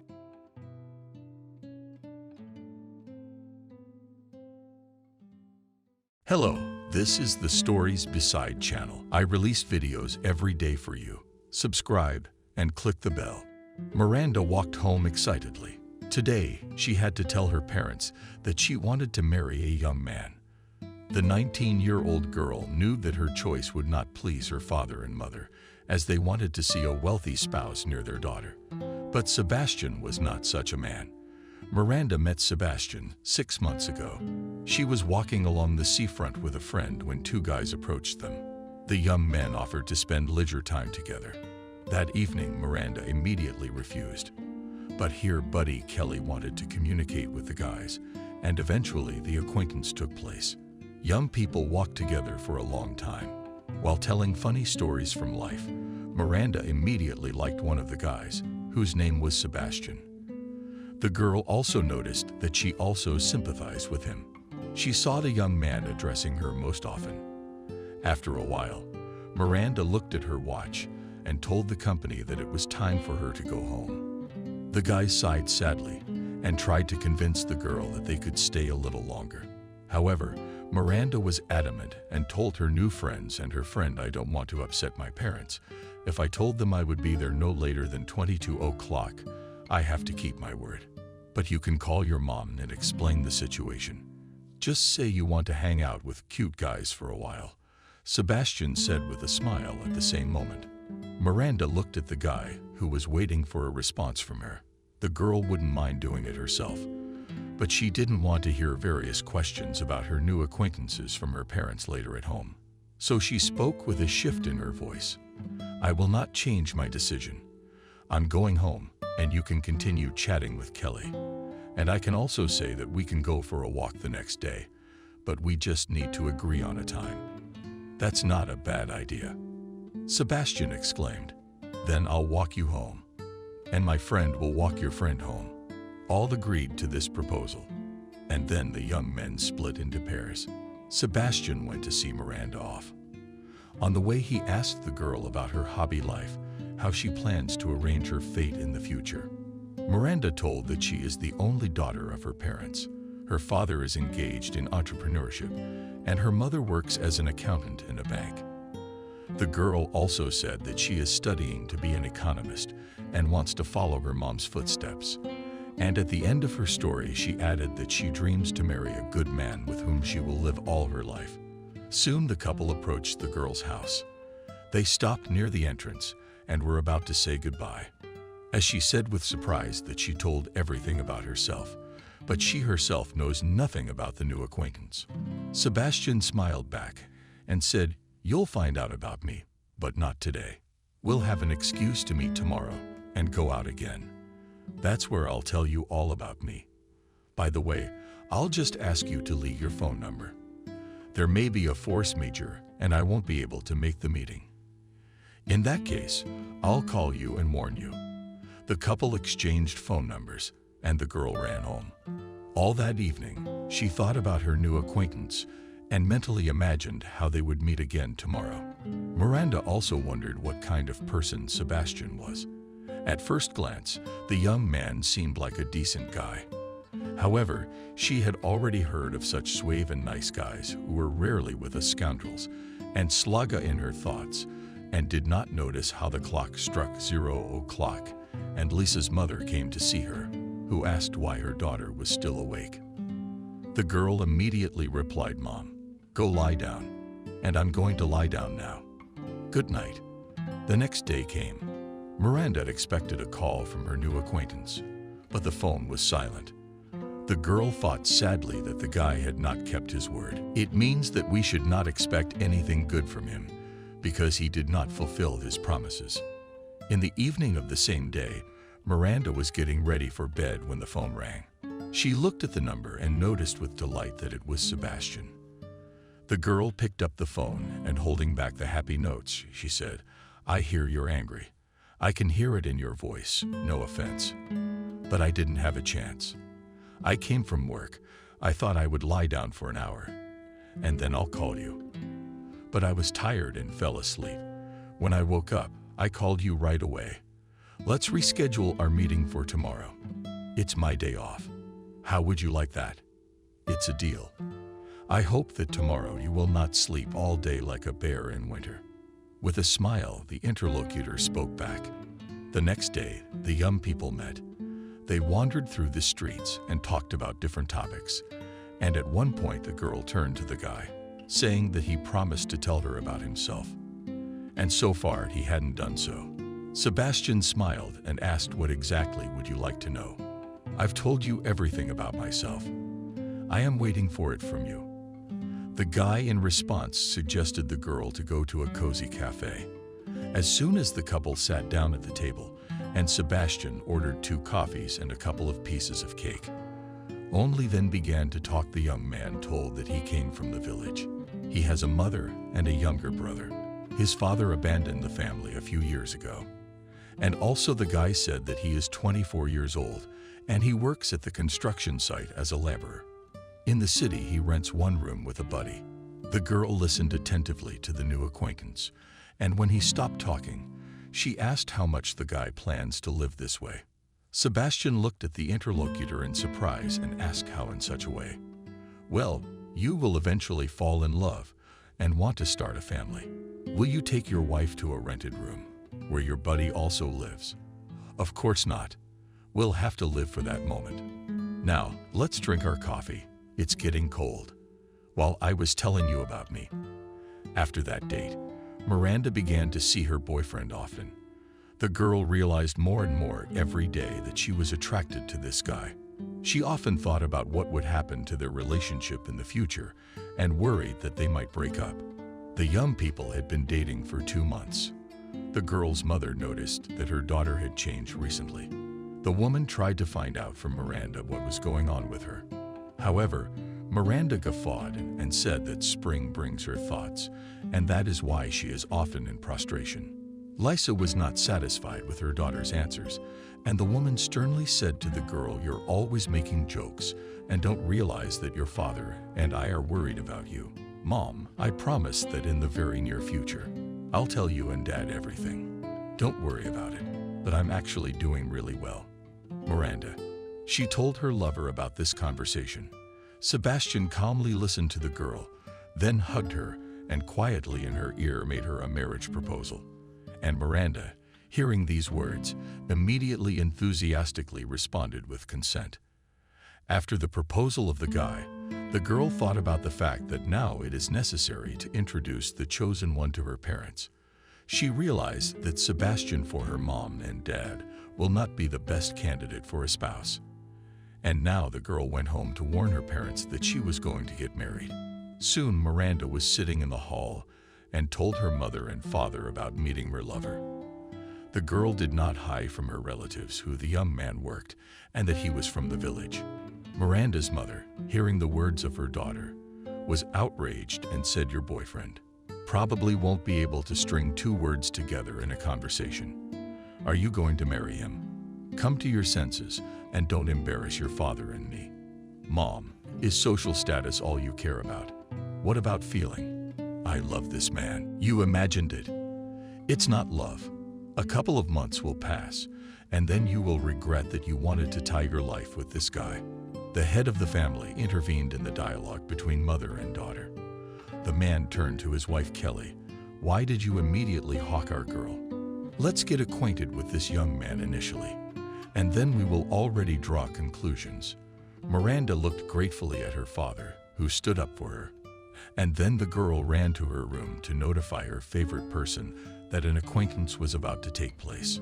Sebastian listened to the chosen one and promised her that the meeting would be on the heights. Soon enough, the acquaintance took place. Miranda was very worried when she brought the guy to her, but her anxiety turned out to be in vain. Parents liked the young man, especially the girl's father. However, although Lisa approved of her daughter's choice, but after Sebastian left, she said to her husband, "I don't know about you, but it seemed to me that this guy wanted to settle down in life more than to start a family." "Why would you say that?" "I can't hide the fact that I don't like Sebastian working as a laborer, but it's fixable. As soon as we get married, I'm gonna take him in, and I'm teaching him the ins and outs of entrepreneurship." "I don't know, honey. Why would I think that? Maybe it's just a woman's intuition." "Okay, you and I have already authorized the marriage. Now we have to get ready for the big day ahead of us." Soon the young people applied to the registry office and then began preparations for the wedding. All expenses for the wedding fell on the shoulders of Miranda's parents, as Sebastian's mother received a small salary and could not help financially, and the groom himself had no savings. Sometime later, the wedding took place. Miranda's parents gave the newlyweds the keys to a 2-room apartment. True, not in the center of the city. Sebastian and his wife were happy that they would start their family life not in a rented apartment, but in their own home. A couple of months later, Miranda's father put his son-in-law to work for him. Sebastian plunged headlong into his new responsibilities.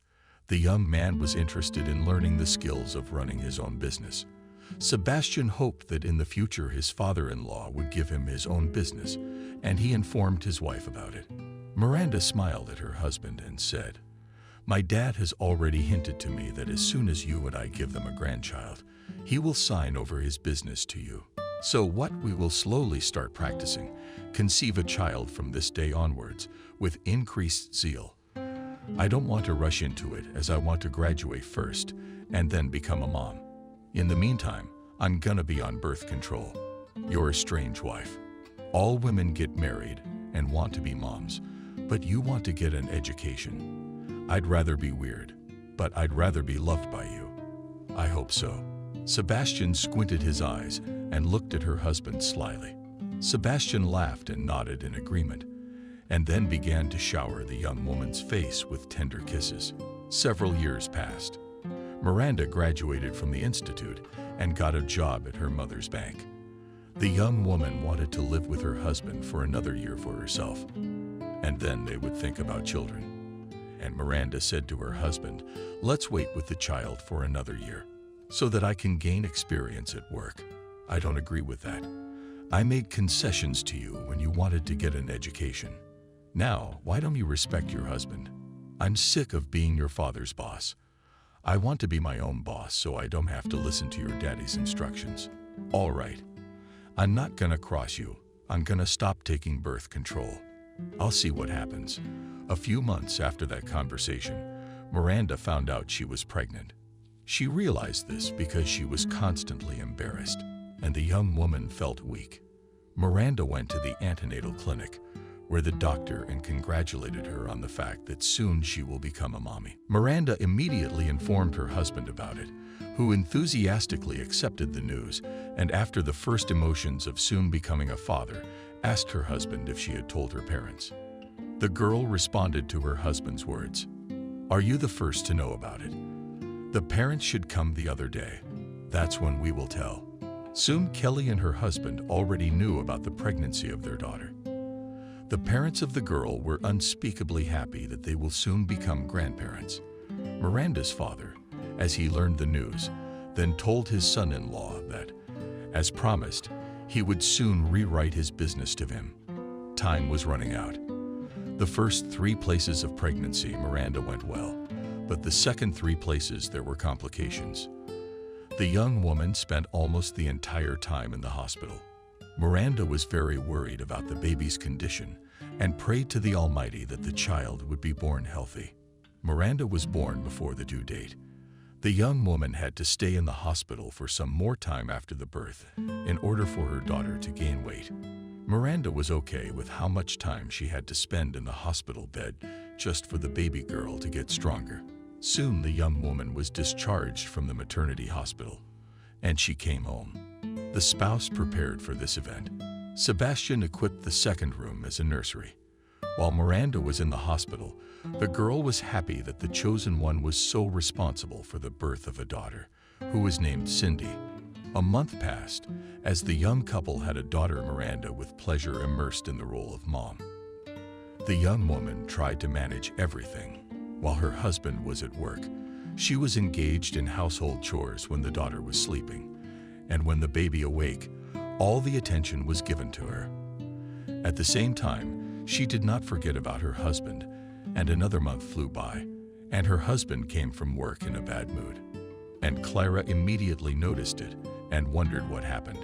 Sebastian gloomily looked at the chosen one and softly said that her father for some reason does not fulfill the promise. The young woman looked perplexed at her husband and asked what he meant, and immediately heard the answer, "Your father promised to give me the business, and still does not say anything. I asked him about it, and he said we should be patient. Why should I wait for anything? He made a promise he doesn't keep, and that's not what real men do. But wait a minute to criticize my father. Maybe something happened if he asked you to wait. Go ahead and defend your daddy." The man said angrily, "Don't be angry. I'll talk to my father and find out everything." The next day, the girl called her father and asked him to come when her husband was away.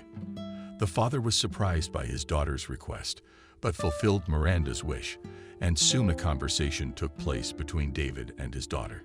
As soon as Miranda saw her father, she asked him why you don't keep your word that Sebastian gave you. "We're going through a business crisis, and if I give the reins to Sebastian, everything will collapse.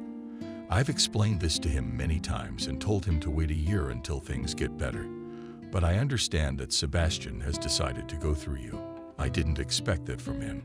My husband's understandable too. He's been given his word, and he wants his father-in-law to keep his promise. I said I would. Now, as compensation, I can offer you ownership of my Sebastian automobile. In principle, I'll talk to my son-in-law about that myself. But how will you be without a car? We'll figure it out. The main thing, you do not worry, David said softly in response. After a while, Sebastian already drove a foreign car, which was given to him by his father-in-law. Miranda was glad that her father had found a way out of the situation and did not quarrel with Sebastian about the business. The young woman wanted there to be no misunderstandings between her husband and her parents. Years flew, and Cindy turned 3 years old. Miranda immediately gave her daughter to a kindergarten so that the girl could learn to communicate with her peers. During this time, David never gave the business to his son-in-law. Miranda often had disagreements with her husband about this, and when there was another conversation on this topic, the young woman exclaimed in her heart, "I have the feeling that you married me just to become the owner of your own business. Don't be absurd. I just don't like it when words are thrown to the wind." Sebastian said sternly, "But wait, I'm not the one who promised you this. What about my father? And you're the one who's always harassing me. Take me, and like a man, talk to him about it." "I have, and repeatedly. Your father has only one answer, that it's not time yet." A few more years flew by. Cindy started first grade. Sebastian also worked under David. Miranda worked at the bank where her mother worked. The young woman dreamed of climbing the lending institution career ladder, but she did not succeed. Because her daughter was often sick with colds, and therefore take a sick leave always had to Miranda. Her husband flatly refused to sit with her daughter when not to say hello. And once again, when Cindy caught a cold and Miranda again took sick leave, she sat with her daughter at home and played cards, waiting for her husband from work. When her spouse was gone for an extended period of time, Miranda called her chosen one. He answered that he had an emergency at work, and he would come home late. The girl asked what happened on the life partner, did not answer, and hung up. The same thing was repeated the next day. Miranda was in the dark about what was happening at her husband's work. She decided to find out from her father. She called her dad. The young woman called her dad and inquired about the emergency at work. To Miranda's surprise, Miranda's father said, "We are doing fine so far." "What's wrong?" The daughter told David what her husband had told her and about his delays at work. And the father, hearing Miranda's words, was surprised and said that Sebastian was leaving after working hours, just like him. When the girl found out about it, she was furious because her husband deceived her. Miranda waited for her husband after talking to her father, and as soon as he appeared, angrily asked him to explain his delays at work. Sebastian began to talk about the emergency. His wife interrupted him and said that she had recently talked to her father. Sebastian frowned. After that, and with irritation, I said, "Do I have to report to you? I can have my own personal space to use as I please. Do you have a family? Maybe you have a mistress. You're talking nonsense again. Let's go to bed." "I'm not going to sleep. I had dinner at the cafe." "Who were you at the cafe with?" "Miranda and her friends." With irritation muttered the spouse. "Why don't you invite those friends to visit us? Are you even a smart woman or not? You haven't forgotten that our daughter is sick." Everyone ended the conversation. After this conversation, Sebastian started coming home on time. However, the man became estranged from his spouse. Miranda realized that there was a rift in the family. She tried to talk to her husband, but Sebastian said that he did not want to talk about it. The woman was in despair and turned to her mother, telling her about the situation in the family. Lisa calmed her daughter and promised that she would talk to her son-in-law on the subject. However, the woman did not talk to Sebastian herself and asked her husband to do so. David, hearing his wife's request, furrowed his brow and softly said, "I have spoken to Sebastian on this subject, and I can tell you that he sleeps and sees how to become a boss in the firm. And I can't do that because Sebastian makes mistakes in leadership. Do you realize how that could turn out? But you finally gave him your word to give up the firm. If Sebastian goes bankrupt, it will be on his conscience. And now, I'm not sure about him yet. Let's wait a little longer, David said tiredly. A few more years passed. Cindy was already in 6th grade, and at that time, Miranda found out that her husband had a mistress. It happened by accident. The husband came home from work, and as usual, went to the bathroom and left his cell phone in the hallway. When Sebastian was taking a shower, the cell phone rang. Miranda decided to answer it and picked up the cell phone, which displayed a number signed Sunshine. The woman pressed the call button and heard a female voice. Miranda was furious and shouted to the caller that her husband was a married man, and followed it up by demanding that she never call that number again. When Sebastian came out of the bathtub, Miranda made a scandal about it. The woman screamed, scolding her husband, while he looked at her calmly during this scene. Only after the woman squatted down and covered her face with her palms did he say, "What did you want from me? I waited all these years that you supported me, telling my father to give me the business, but you did not make a step in this direction, and you know very well that you and I are estranged on that basis. Don't you love me at all? Let's not talk about it," the man said irritably and went into the kitchen. Miranda followed her husband. As soon as she sat down at the table, she asked him if he was going to divorce her. Sebastian was a little silent, and then answered that he had not thought about this question yet. And Clara realized with horror that now their marriage was under threat, and it was quite possible that a divorce could take place. The whole next day, the woman thought about how to change the situation. And then she remembered that her spouse said that their scandals most often occur on the basis of the fact that the father did not fulfill his promise. Decided that she could only save the family if she got the consent of her father to transfer to the firm to the spouse. The very next day, she visited her parents, where she approached her father. Miranda said that David was not acting nicely and was not keeping a man's word. The landlord looked at his daughter and quietly asked, "Are you sure you want me to sign over the firm to Sebastian?" "Yes," Miranda answered firmly.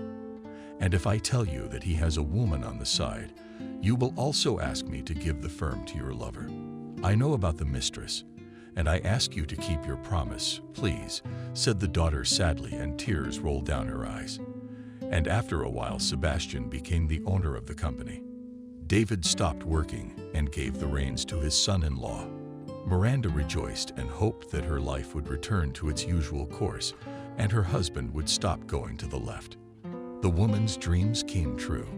Sebastian was actually now rushing home after work. The man began to go around with his spouse again and spoke affectionate words to her. However, Miranda's joy was short-lived. The whole thing is that when David transferred his business to his son-in-law, then he began to feel himself not a necessary person. About this, the man told his spouse. Lisa scolded her husband for these thoughts, saying that it was not true. The one seemed to listen to the words of his wife, but still worried.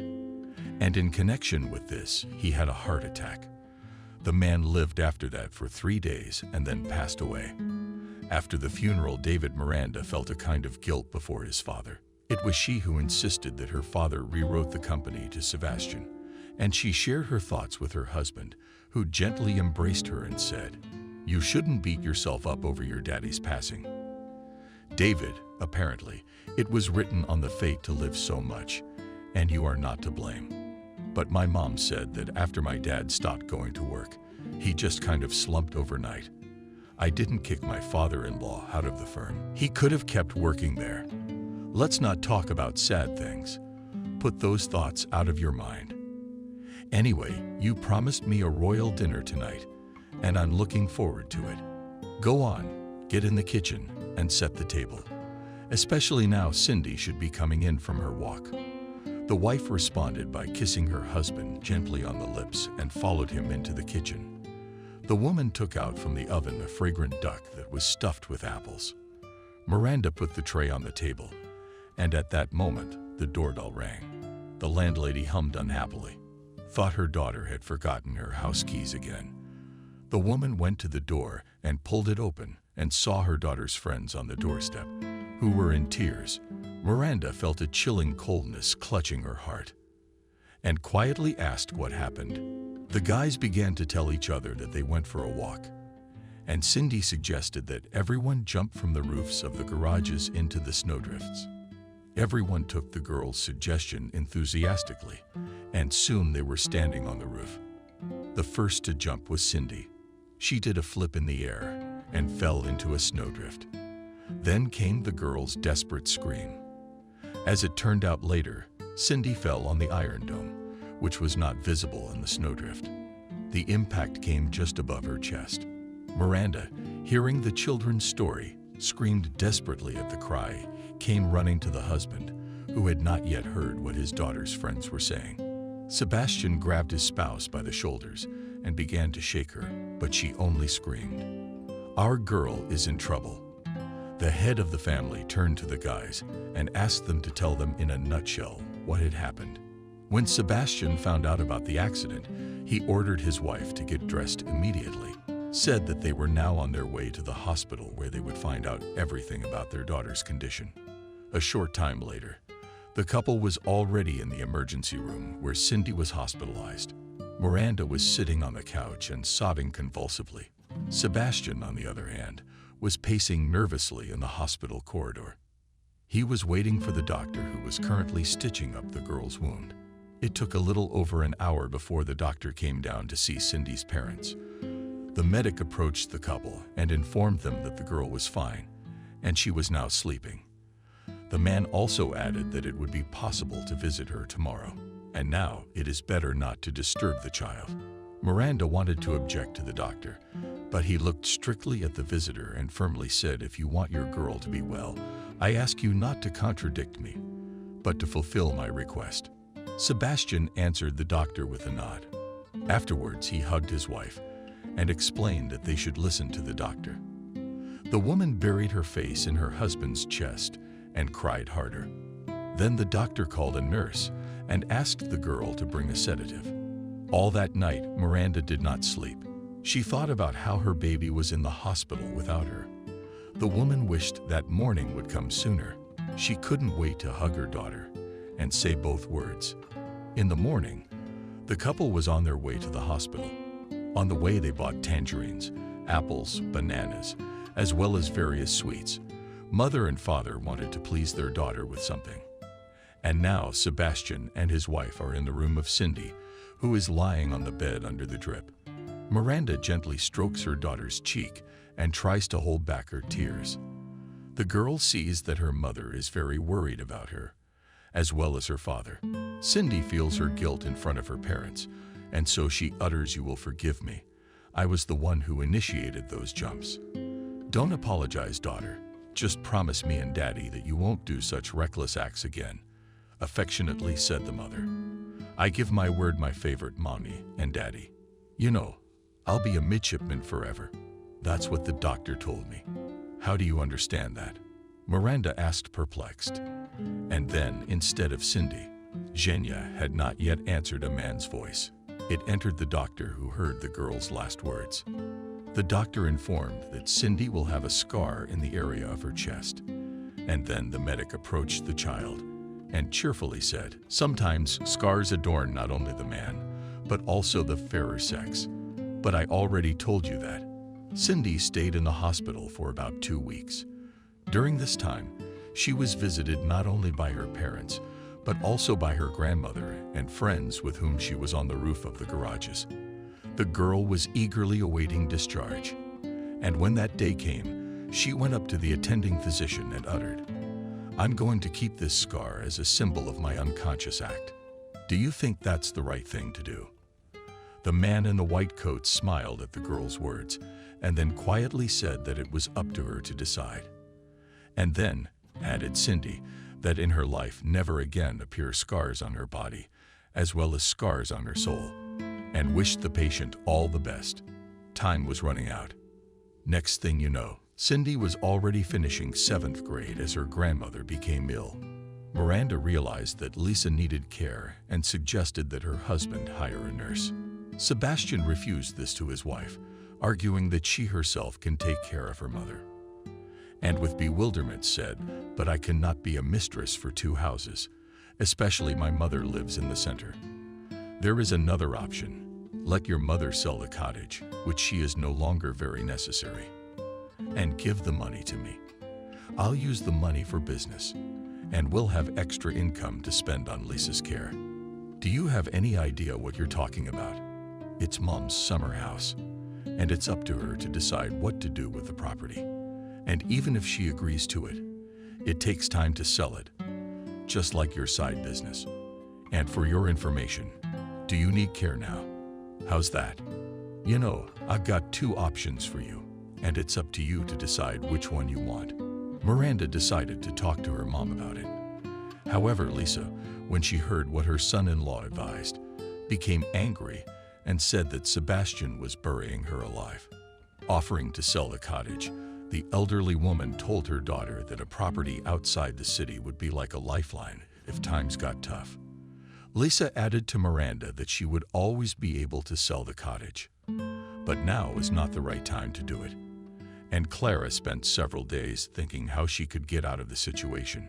She could not leave her mother alone, and to travel from one end of the city to the other was also not an option. And then the woman came to the aid of her neighbor Lisa, who said that she would take care of Miranda's mother on weekdays for a small fee. And when Miranda would be off, she would live with her mother. And the woman agreed to the neighbor's offer. Life moved on in a measured fashion. Miranda went to her mother's house with her daughter on her last day of work and spent 2 weekends there. Several months passed at this pace. Miranda decided to leave her daughter with her grandmother on Sunday and go to her husband's house. The woman wanted to be alone with her husband, and so she has already arrived home on the way. Having bought champagne and fruit, Miranda purposely did not notify her lover, as she wanted to make him an unexpected surprise.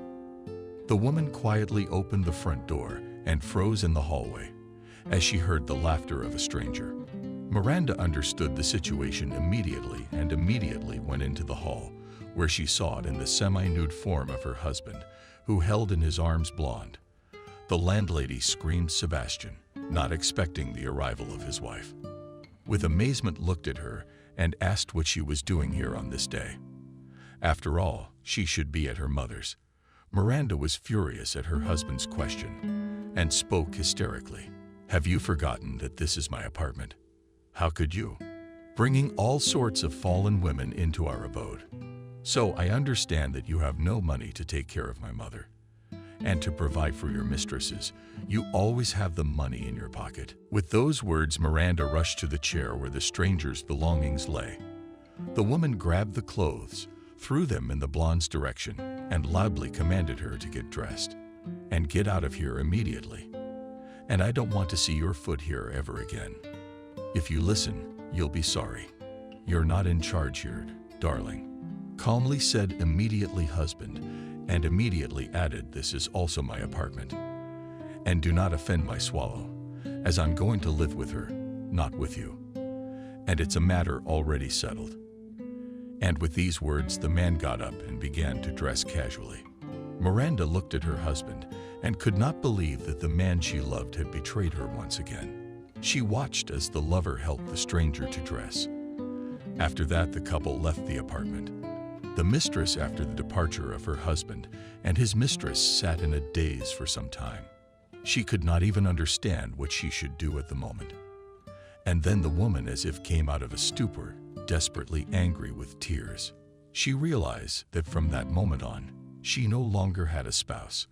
A few days later, Miranda received a call from her husband and said that he was filing for divorce with the division of property. The woman listened to the chosen one, asked him to come to his senses and not to leave the family, at least for the sake of the child. Sebastian was adamant and said that his decision will not change. Miranda did not tell her mother all this news, as well as her daughter. However, Cindy, who had not seen her father for several days, who did not come to spend the night, asked where Daddy had gone. and I realized that there was no point in hiding it from my daughter. So I told Cindy that she and her husband were getting a divorce. The girl looked at her mother in amazement and asked what was the reason. A banal reason. Your father has fallen in love with another woman and wants to start a family with her. You do not resent your father for this. Understand that in life it happens when feelings between people are frozen. So you don't love your father anymore? Quietly asked the daughter. I can't answer you anything, as there is an emptiness in my soul. I only ask you not to say anything to your grandmother. She doesn't need to worry. Soon the court took place, at which Miranda learned that the 2-room apartment is divided into 3 parts, and if she wants to keep the property, she must pay some share to her spouse. The woman immediately said that she did not have that amount. Sebastian then indicated that he was willing to give the money. Miranda so that the apartment would remain in his possession. The woman tried to defend her rights in court, saying that the property was given to them by her father. However, she was immediately informed that the apartment was given to both of them. Miranda tried to challenge the court's ruling that the cars and business had previously belonged to her dad as well. But even here she failed, as all the papers of the deceased David executed a deed of gift in the name of Sebastian. All these court cases were a heavy burden on Miranda's shoulders. She never thought that the man she loved would do to her in such a way. And the most unpleasant thing was that there was even an inventory of household appliances, as well as furniture and kitchen utensils. Miranda was disgusted with sharing all this. She said to her now ex-husband, I didn't realize you were such a petty person. You can keep everything in the apartment. We will not claim it, but you have a daughter growing up. How are you going to look her in the eye? And I'm not going to hurt Cindy. When she grows up, I'm going to help out financially. Right now, I'm going to pay child support. After the trial, Miranda and her daughter packed up their personal belongings. Cindy put in a bag, jeans, t-shirts, underwear. And then her gaze came across a photo on which she was pictured with her parents. The girl promptly got up from her chair and ran to the desk. She grabbed the framed photo and threw it to the floor with all her might. At the same moment, the sound of breaking glass was heard. Miranda came running to the noise. The woman saw that there were shards of framed glass on the floor. She immediately assessed the situation and approached her daughter with the words, I understand that you are angry, but smashing things is not the way out of the situation. You can't understand how much I hate my father at the moment. He'd even share a dining room set with us. I'm in a trance over his actions. A friend's parents are recently divorced, too.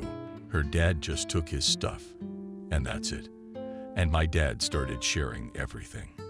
It's disgusting. I'm not making a big deal out of it. Just realize that you and I are superior in this situation because we're not taking anything but our personal belongings. And at that moment, Sebastian entered the room, wanting to make sure his ex-wife had already packed up her Corinne's belongings as soon as she saw her father. Shouted in tears to him that he was the most real traitor, and she would definitely take revenge on him for that. The man calmly listened to the angry words of his daughter and said in response, Now you are speaking on emotion. It is possible that you are being motherized against me, but one day you will grow up, and this situation will reconsider already with your own view. This is purely my personal opinion, and Mom has nothing to do with it. On the contrary, she's trying to make me stop hating you. But she can't do it. I want you to know that you are the most hated person in the world. A few days later, Miranda and her daughter moved in with Lisa, the elderly woman. As soon as she saw her daughter with many bags, she immediately guessed what had happened. She hugged her granddaughter and then Miranda and said softly, That's what it was all about. So girls, let's not write about it, but instead have a celebration. The 3 of us will endure everything and live with all our enemies, in spite of them, in comfort, enjoying life. After Miranda and her daughter changed their place of residence, the woman transferred Cindy to another school closer to home. She herself also went to work at another bank. Miranda tried not to think about her ex-spouse. She wanted to cut that man out of her life completely. The most important thing for her now was only one thing: to keep her mother alive as long as possible and to make her daughter happy in the future. A year had passed since the divorce. Miranda's mother passed away suddenly. The woman organized the funeral with her own efforts. She very much, by the way, came to the money that she received from her ex-husband for a share in a 2-room apartment.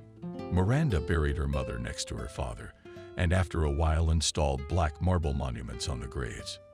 Several years passed. During this time, Cindy graduated from high school and entered college.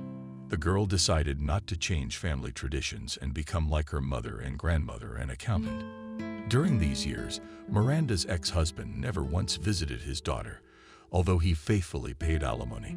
Cindy was even grateful to her father that he did not seek meetings with her. The girl still hated her father for his betrayal. Miranda all these years lived only for the sake of her daughter. For her often tried to court representatives of the stronger sex. But all their attempts, the woman stopped at the root, which surprised her familiar friends. Cindy also wondered why her mother does not try to arrange a personal life. And one day there was a conversation between them. The girl turned to her mother. "You are so beautiful. You have such a slender figure that can envy the model. And you all alone. Yes, alone. Why don't you want to get together with some man? Isn't it bad for you that mom lives only for you?" Mother asked with a smile. "It's good, but it's not right. You are not old at all, and you can start a family with a decent man. And I'll love a guy someday too. Which means kicking me out of my parents' nest, and you'll have to live on your own. You know, daughter, I don't want to commit to anyone else. I got burned once. I still have a wound on my soul that won't scar. And about falling out of the nest soon, you won't forget to visit your mommy." "Of course not. Tell me, mommy, do you still love daddy?" "That's a hard question, and I can't answer. To be honest, I remember Sebastian, but only those moments when we were happy with him. But the last years I try to erase from my memory. I just want to think about that man." "That's good.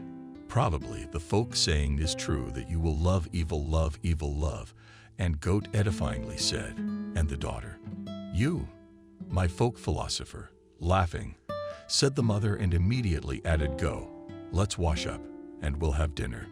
By the way, I have a proposal to go this summer to the dacha and see what's left of it.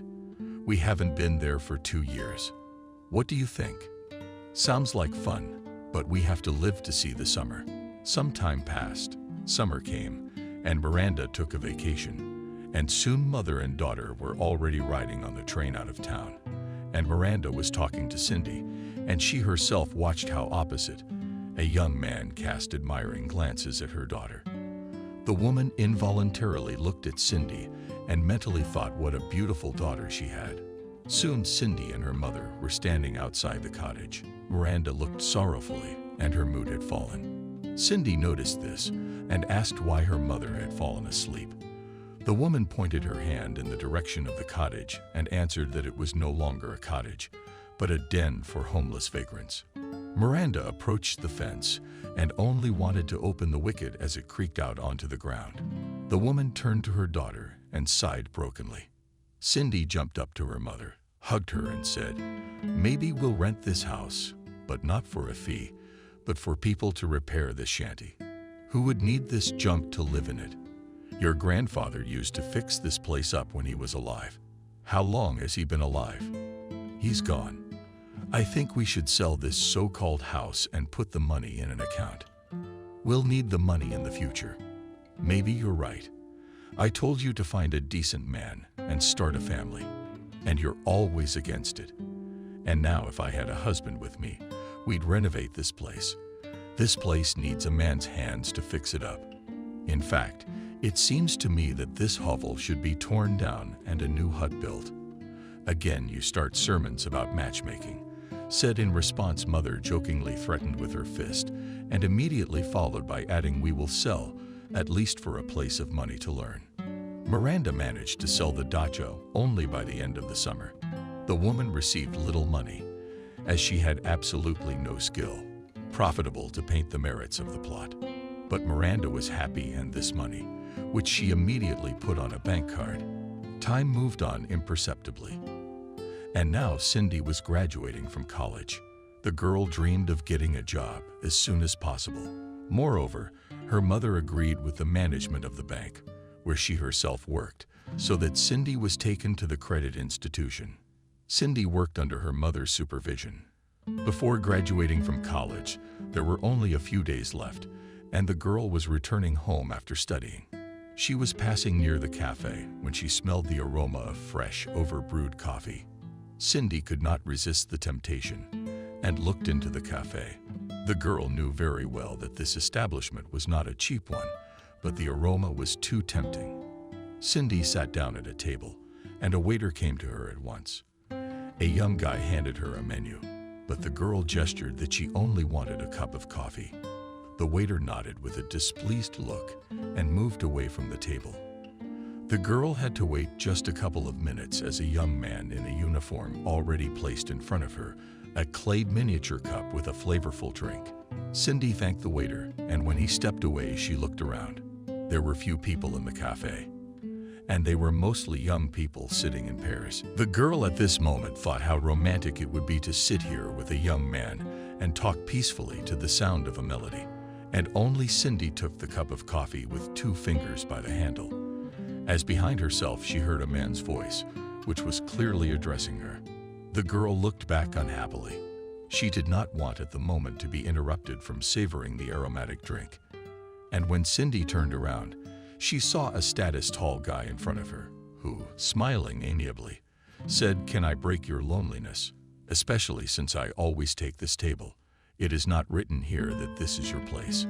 Without noticing it, the girl replied in a hostile tone, "I will consider that you just told me to sit next to you." Without stopping smiling, spoke the stranger, and at the same moment sat down. Opposite the girl to him instantly came the waiter and took the order. Meanwhile, the young man, not paying attention to the hostility of the girl, extended his hand to her and politely said, "My name is Kevin." "And what do they call you?" "And you are an impudent type. First of all, sat down at the table without waiting for my consent. Second of all, you want to meet me, when I don't want to do that. It's too late to back out. Since you know my name, I'll have to tell you mine too. I promise I won't tell anyone else the name of my charming companion. And you are also a cheeky type."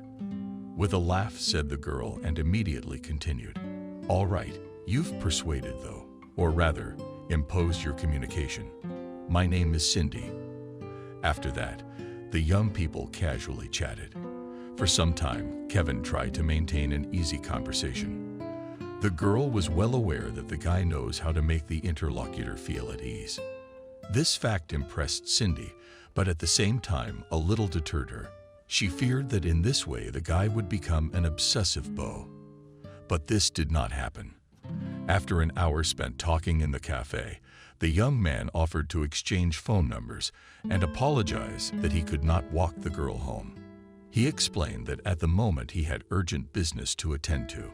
Cindy dictated her phone number, and then the young man gallantly said goodbye and left the cafe.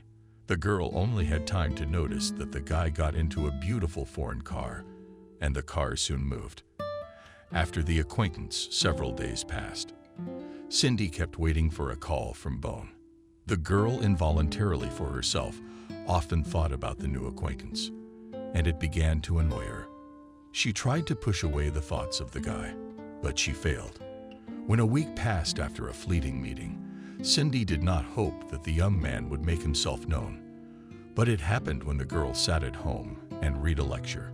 It was already 12 o'clock when the bell rang. Cindy looked at the cell phone with surprise and thought that it was probably a wrong number. She dropped the call, but the ringing repeated. The girl picked up the phone with irritation and wanted to say rude things, as heard the voice of Kevin, who greetingly said, "Do not hurry."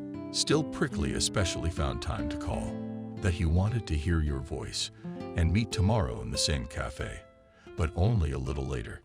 "I want to see you there at 18 o'clock. Cindy only wanted to answer the bard. How did the receiver beeped?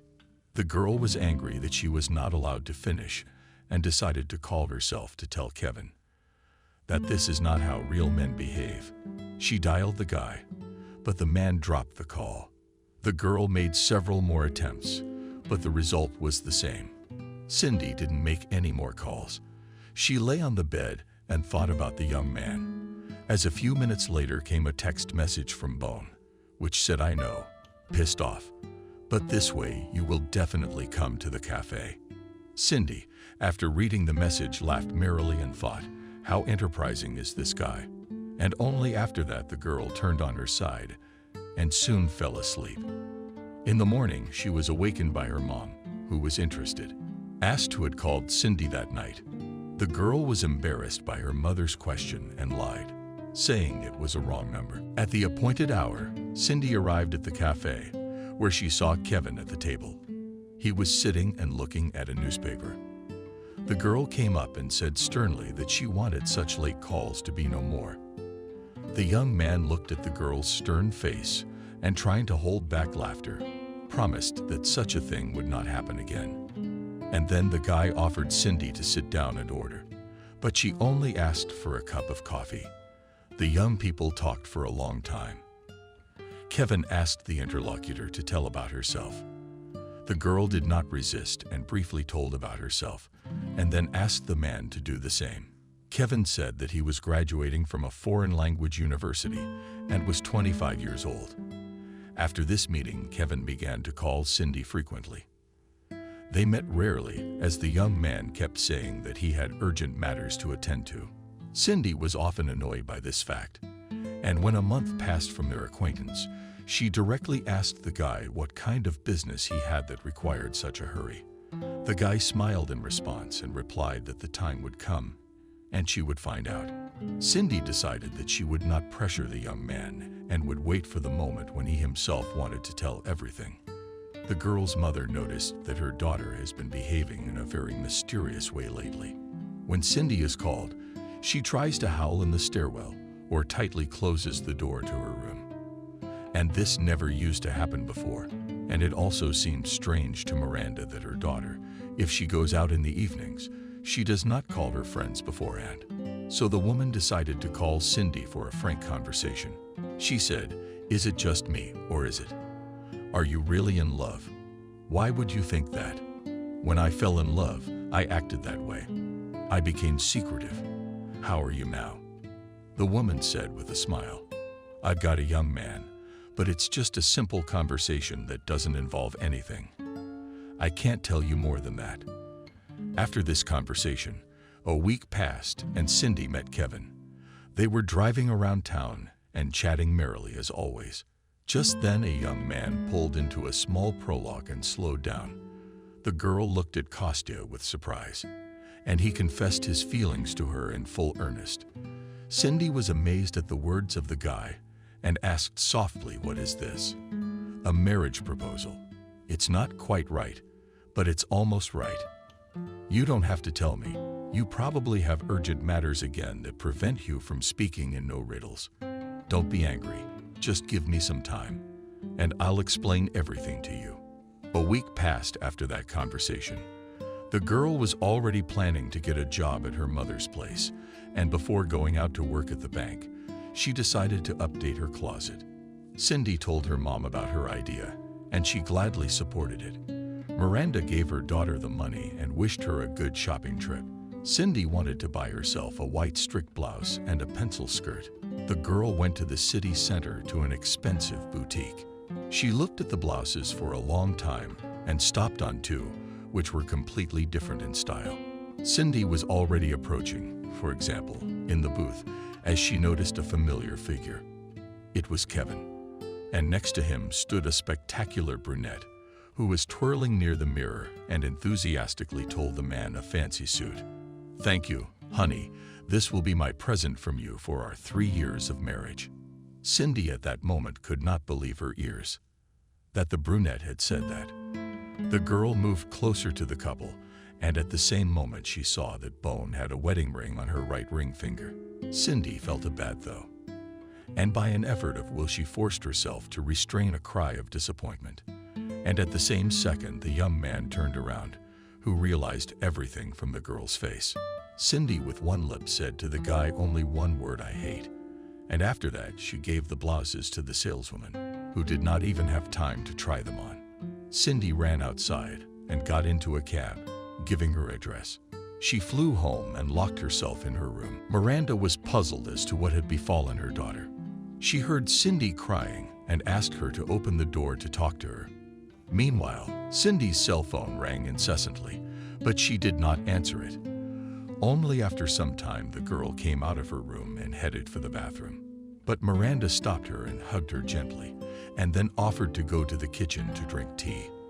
The landlady sat her daughter on a chair and softly said, "And now, my sunshine, tell Mommy what happened." Cindy sobs explained to her mom that she has been dating for a little over 2 months now with a young man, and he had just recently confessed his love to her, and in doing so made it clear that he was going to propose to her. And today, Cindy found out that he has a wife to whom the man has been married for 3 years. And then the girl talked about meeting the guy at a boutique. When the daughter finished talking, Miranda stroked her head and asked her to calm down, and then asked if this young man was the one who was calling everything at this particular time. Cindy nodded in response. Then Miranda said that it was necessary to give the man a chance to speak. The girl looked at her mother in bewilderment and said, "Why should I do that? He has deceived me. Do you want me to hear another fairy tale from this liar? Why didn't you just give him the word? And then you're gonna take it out on me. Don't you want to know what a man who's obviously in her heart has to say? Don't tell me I'm wrong about the last part." Miranda said quietly, "Okay, Mom, I'll talk to him." Soon the girl answered the phone. Sebastian asked to meet her for at least half an hour. Cindy told the place where she would wait for him and the time. Soon the young people saw each other. The man this time had a ring on his finger. The girl, seeing it on the guy's hand, involuntarily twitched her shoulders. This movement did not escape the young man, and he spoke. "Yes, I am married, and I have concealed this fact from myself. But the whole point is that I'm going to get a divorce. Our marriage is a mistake. My wife, Christina, a spoiled, capricious girl, and after living with her for 1.5 years, I realized I made a mistake marrying her. But the thing is, her father has a lot of connections, and he's a big man in this town. And now I want to go abroad for 1 year. I already told Christina that I have a sweetheart, and it's you." When she found out, she told me I'd never get an internship. And I told you what that means to me. What kind of fairy tale are you trying to tell me? In this case, I haven't lied to you a single word. If you want me to turn down the internship, I'll take the papers and file for divorce right now. You're very precious to me, and I don't want to lose you. When I saw you in the cafe, I immediately realized that this is the kind of woman I need in my life, who behaves independently, does not build a figure. I don't know how else to prove to you that I love you. It's up to you. What do I have to do? And I can't believe it all at once. You should have told me all this at once, and not after I saw you in the boutique, trying to hold back tears," said the girl. "Are you right? I should have said it beforehand. I was cowardly, and I'm not going to make excuses for it now. And now I've suggested to you that I should call my wife in front of you and tell her that we're splitting up. I don't want any internship. You don't have to call anybody. Just give me time to think about it. Now I'm tired, and I'm going home. Don't walk me home, and don't call me. I'll call you later when I've fought it over." After that, the girl turned and hurried home. On the way, she pondered the young man's words. She really wanted to believe that everything Sebastian had told her would actually be true. Coming home, Cindy held nothing back. Told about everything to her mother, Miranda, after her daughter's narration reflected. The woman saw that her girl was suffering as she was in love with this young man, and Miranda asked only 2 questions to her daughter. "Do you yourself trust what you have heard? What does your heart tell you, mother?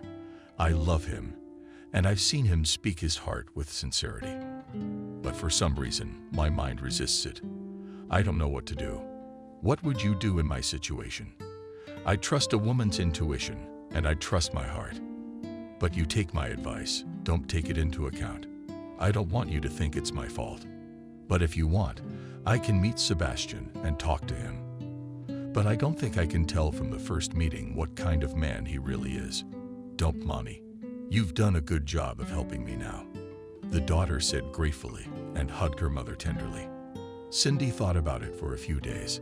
During this time, Sebastian did not call her because he promised not to disturb her until she made a decision. In the meantime, the girl was as if between two fires.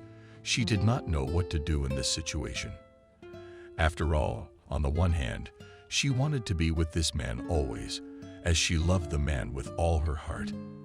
And on the other hand, Cindy was afraid that the guy would just take advantage of her naivety and deceive her.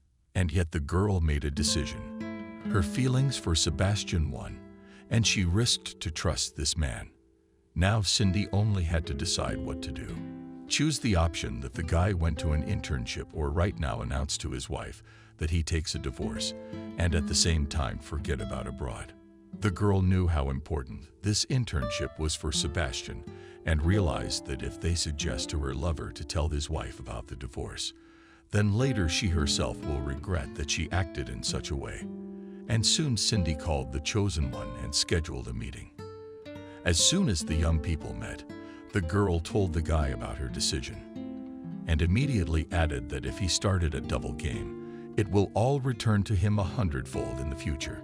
Sebastian, hearing that Cindy was not going to break off the relationship with him with fervor, said, "What other game? I love you and I want to be together. Since you haven't called, I've been exhausted. And I had a little surprise for you." With these words, the guy took out of his jacket pocket a red box. He handed it to the girl and quietly said, "Very soon you and I will legalize our relationship. And now I gave you this ring as a sign that you are already a shrine." Time slowly went on. The young people met occasionally, but called each other almost every day. Sebastian always asked how the girl was doing. And at the same time, he did not forget to tell Cindy how much he loved her and missed her. Miranda saw that her daughter had recovered her spirits and was happy for her. But the woman's heart was heavy. She herself did not know what was troubling her. And when Cindy came back from another date pensive, she turned to her daughter and asked her why she was sad. The daughter looked at her mother and spoke in a whisper. "Sebastian is leaving in a few days. We won't see him for 6 months. He won't call much. But you know that yourself, my daughter. But you knew you were going to be separated, and you should be ready for it." "I know, Mom, but it's still very hard for me to be away from him for so long. I have a small favor to ask of you. Can I spend the day after tomorrow with Sebastian?" "Don't worry, he didn't ask for it. It's my decision." Miranda looked sadly at her daughter after her words. She was silent for a while, thinking about how to answer her daughter's request, and then after a short pause she said, "You're not 18 years old anymore, and you're making your own decision. And if you want to be with this person all day, then you are going to take this step consciously, and you will not be stopped by my refusal, although I'm not going to talk you out of anything. All I can say is, don't make a mistake in your decision, so you won't regret it later." Sebastian soon left. Cindy was in a depressed mood after the departure of her lover. Miranda saw that her daughter was trying to appear cheerful, but the woman realized that it was only for show. Miranda tried her best to distract Cindy from her sad thoughts, and when a month had passed since Sebastian's departure and there was still no news from him, the woman suggested that her daughter go shopping. The girl looked at her mother disapprovingly and said, "I don't have time to dress up now. I understand you, but are you really throwing away your own mother? Who told you I don't want to look elegant?" Cindy looked at her mother in surprise. She had already forgotten the last time her mother had bought herself. Miranda realized that she had achieved her goal as she had stumped her daughter with a suggestion, which was exactly what she was seeking at the moment. After all, she didn't really need her again. And Cindy, when she had recovered from her initial emotions, turned to her mother. "I missed something. Did you get a man?" "No, but maybe I'm going to get some old bachelor," the woman said with a laugh. Another month flew by and Cindy, sitting at home with her mother, was talking about accounting after work. Just at that moment, her cell phone rang.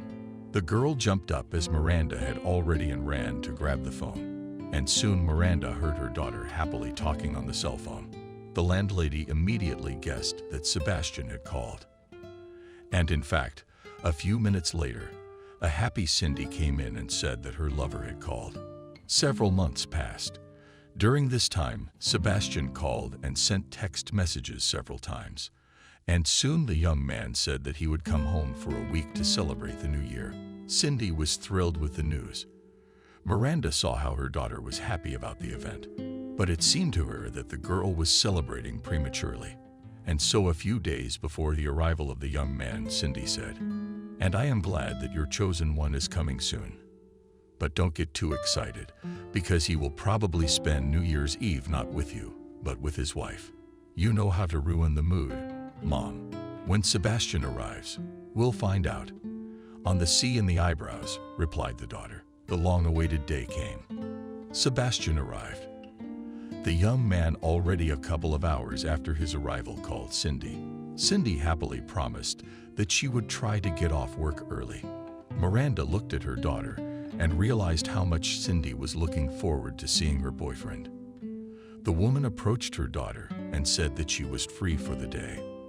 The girl gratefully hugged her mother and quickly left the bank.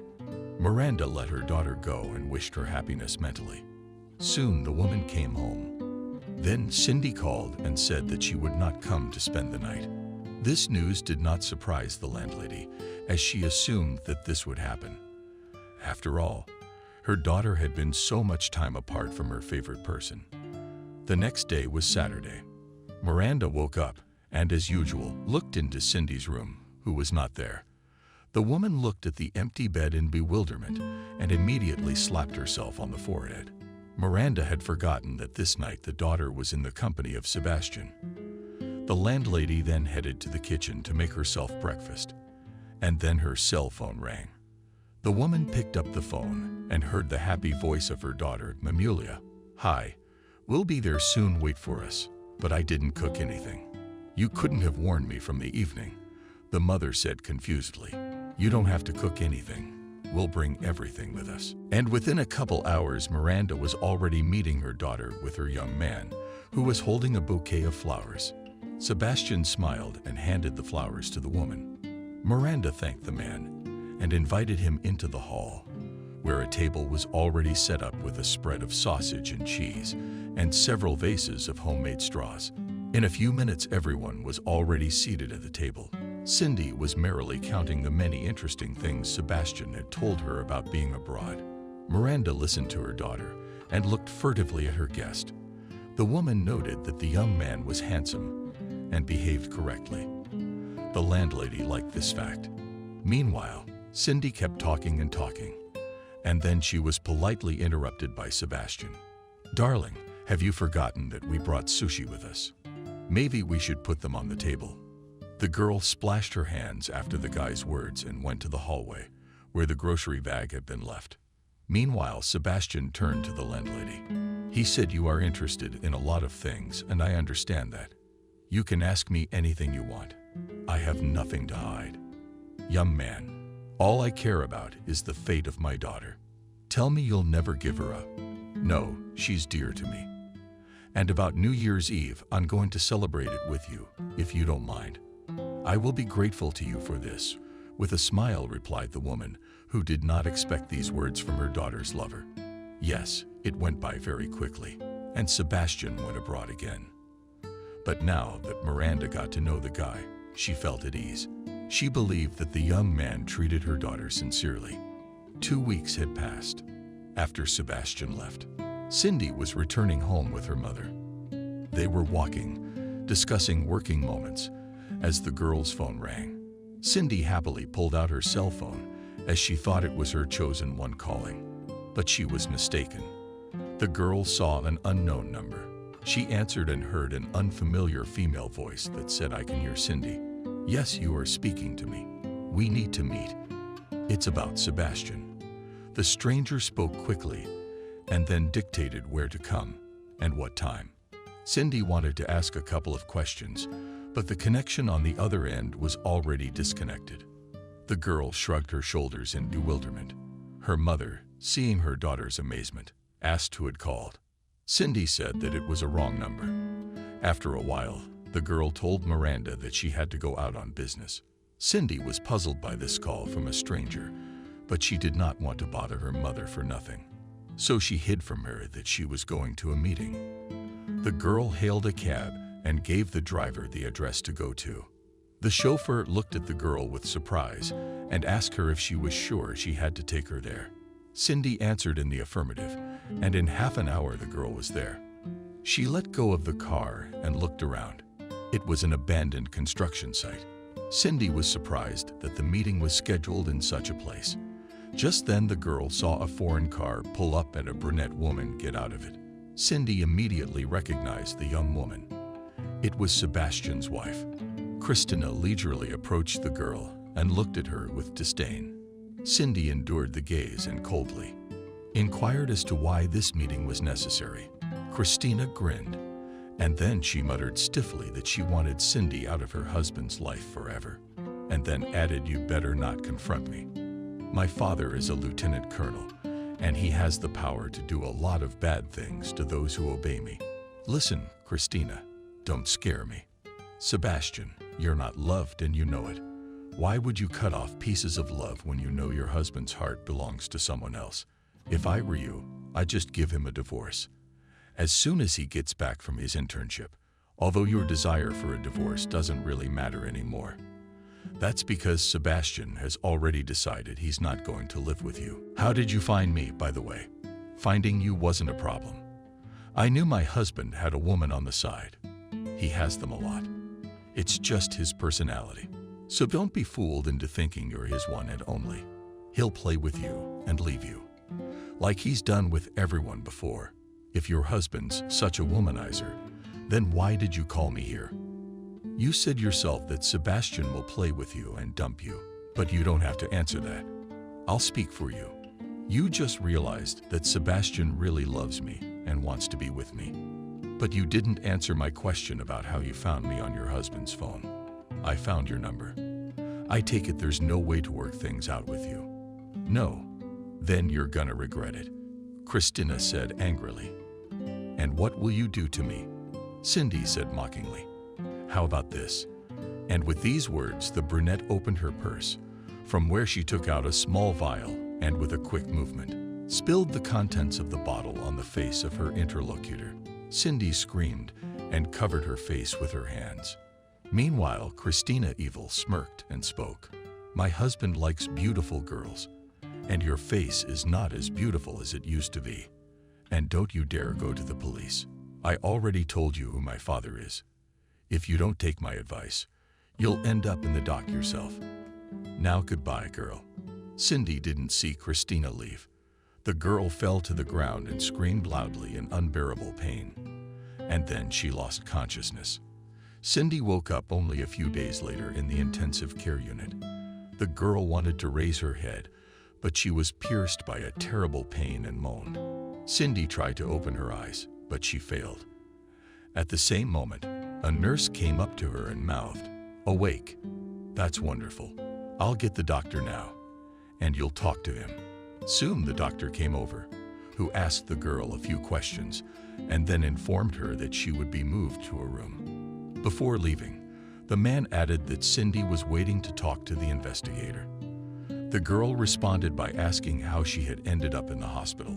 The doctor looked thoughtfully at the patient and said, "You were brought here by a homeless man who frequents the place. He found you unconscious and carried you in his arms to our hospital. By the way, he's worried about your health and came by to see how you're doing. I must give him credit for not abandoning a man in distress. You could have died of hypothermia. It's hot out, and there are other factors that could have killed you. But it's all behind me now, and I'm glad of it." After a while, the girl was moved to the ward, and Cindy's mother came to see her. The woman rushed to her daughter and hugged her. Miranda stroked the girl's arms and cried silently. Cindy heard Vanya's sobs to the mother and asked her to calm down. Miranda tried to hold back her emotions, but she failed. Just then, the door to the room fell open. A man entered. He approached the patient's bed and said softly that he was an investigator and needed to ask some questions. Miranda glared at the stranger and said, "Can't you see the girl's condition? She doesn't need your questions right now. I understand perfectly well, but now you listen to me. There's a lot of time wasted, with Cindy unconscious and the perpetrator still at large. The sooner I find out what happened that day, the more likely we are to catch this scoundrel and put him behind bars. It's in your best interest," said the Miranda man, and then turned to Cindy. "Tell us what happened that day. Please be focused in detail when you recall. Every little detail is important to us. I don't remember anything. An unknown person threw something in my face, and then darkness," Cindy said weakly. "And that's all you remember? What were you doing in that neighborhood, and what did this person look like?" "I was just walking around. I've told you everything I know. That's all I have to tell you. Can I ask you to leave me alone? I'm very tired." The man looked intently at the victim's mother and asked her to go out into the corridor with him. Here, the investigator told Miranda to try to persuade her daughter to cooperate with the investigation and to try to find out from the girl what had happened that day. The woman nodded silently and headed for the room. Miranda walked over to her daughter and sat down next to her. She stroked her daughter's hands and quietly told Cindy to try to think only of the good times right now. The girl replied muffledly that all she had to do was wait for the bandage to be removed, to look at her face, and then she could enjoy life. The visitor interrupted her daughter and spoke out. "Let's not talk about it now. Better tell me what you were doing at the abandoned construction site and who threw acid in your face. Please don't lie to me, because I know you went there on purpose and you saw the face of the perpetrator who did it. Mom, from now on, this is a closed matter and please don't bring it up again." Cindy was in the hospital for over a month. During this time, the girl did not communicate with her roommate and tried to keep to herself. And when she saw her reflection in the mirror, she withdrew into herself. The doctor noticed that the patient was in a depressed state and before discharge told the girl and her mother to remove the scars as possible, but it will require several expensive operations. Now the change of appearance is only in your hands, and we on our part did everything we could.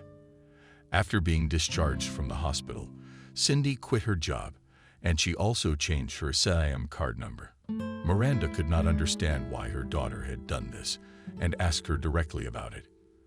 The girl looked at her mother and without emotion said with such a face only to scare children, not to go to work, "I changed my SIM card because I don't want to communicate with Sebastian anymore. Are you afraid that Sebastian won't want to deal with you because you have scars on your face? If a man loves, he won't care about that. Because they don't love you for your looks. I don't want anything to do with him, and that's the end of it. And in general, I do not want to live without emotions," said the daughter. "What are you talking about? Have you thought about me?" the woman said excitedly. Miranda was worried about her daughter's state of mind after this conversation. She was afraid that Cindy might do something irreparable. Then one day the woman came home and saw a pile of pills on the table in the kitchen. Miranda cried out and ran to her daughter's room, where she saw the girl lying on the bed. The woman ran up to Cindy, slowed her down. The one opened her eyes and said that everything was fine, and she had not taken medication, but wanted to do so. Miranda realized after this incident that something had to be done, and then she decided that it was necessary to put her daughter in the clinic and do plastic surgery. For this purpose, the woman withdrew her savings and went to a famous specialist. The doctor examined the girl and said that the appearance can be returned, but only not the same as it was before. When Cindy heard this, she said, "I don't need my past appearance." Soon Cindy was admitted to a clinic where the first surgery was performed. Then rehabilitation care was required, for which finances were also needed. Miranda had nothing left to do, how to take out a loan, but the money was just enough to pay for the care. And more surgeries were needed. So Miranda turned to her daughter. "You and I have one way out. Sell the apartment and move to another city, where we will buy a one-room apartment. and the rest of the money will be used for the operation and the loan repayment. Mom, but you and I are going to live in poverty. Is that the most important thing? You're more important to me now." The decision was unanimous, the girl's mother said firmly, and then hugged her daughter tenderly. Cindy was glad that they would soon leave this town, for she knew that Sebastian would soon arrive. And that was the only reason she had talked her mother into not delaying the sale of the apartment. Miranda understood why her daughter asked her to sell the property as soon as possible, and as a result, a deal was soon made. The apartment was sold for next to nothing, and Cindy and her mother moved to a provincial town. After that, Miranda got a job again and put her daughter in the clinic for another operation. And I realized that they were going to be struggling financially right now, so I took a part-time job. She started doing bookkeeping at one of the small firms. A couple years went by. During that time, Cindy had 2 more surgeries. And now the girl was with a completely different face from the same old Cindy she had been before. Miranda was happy for her daughter that now her girl could start her life with a new leaf. And Cindy at one time was grateful to her mother for going to any lengths just to give her back the meaning of life. And one day a conversation took place between mother and daughter, the initiator of which was the girl.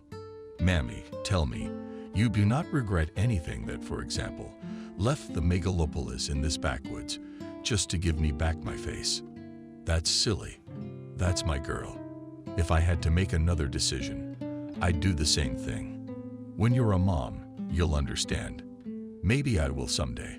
"Which I doubt," the girl said sadly. "Okay, openness for openness. When you got acid thrown at you, it was because of Sebastian." "Yes. Why didn't you tell the investigator?" The mother asked quietly. "We wouldn't have been able to prove anything. Christina's father works in law enforcement, and I was also afraid that Sebastian would get hurt. That's what I thought, and you still love him." Soon Cindy got a job, too, and life slowly moved on. Miranda hoped that all their sorrows were behind them now. How did her heart begin to ache?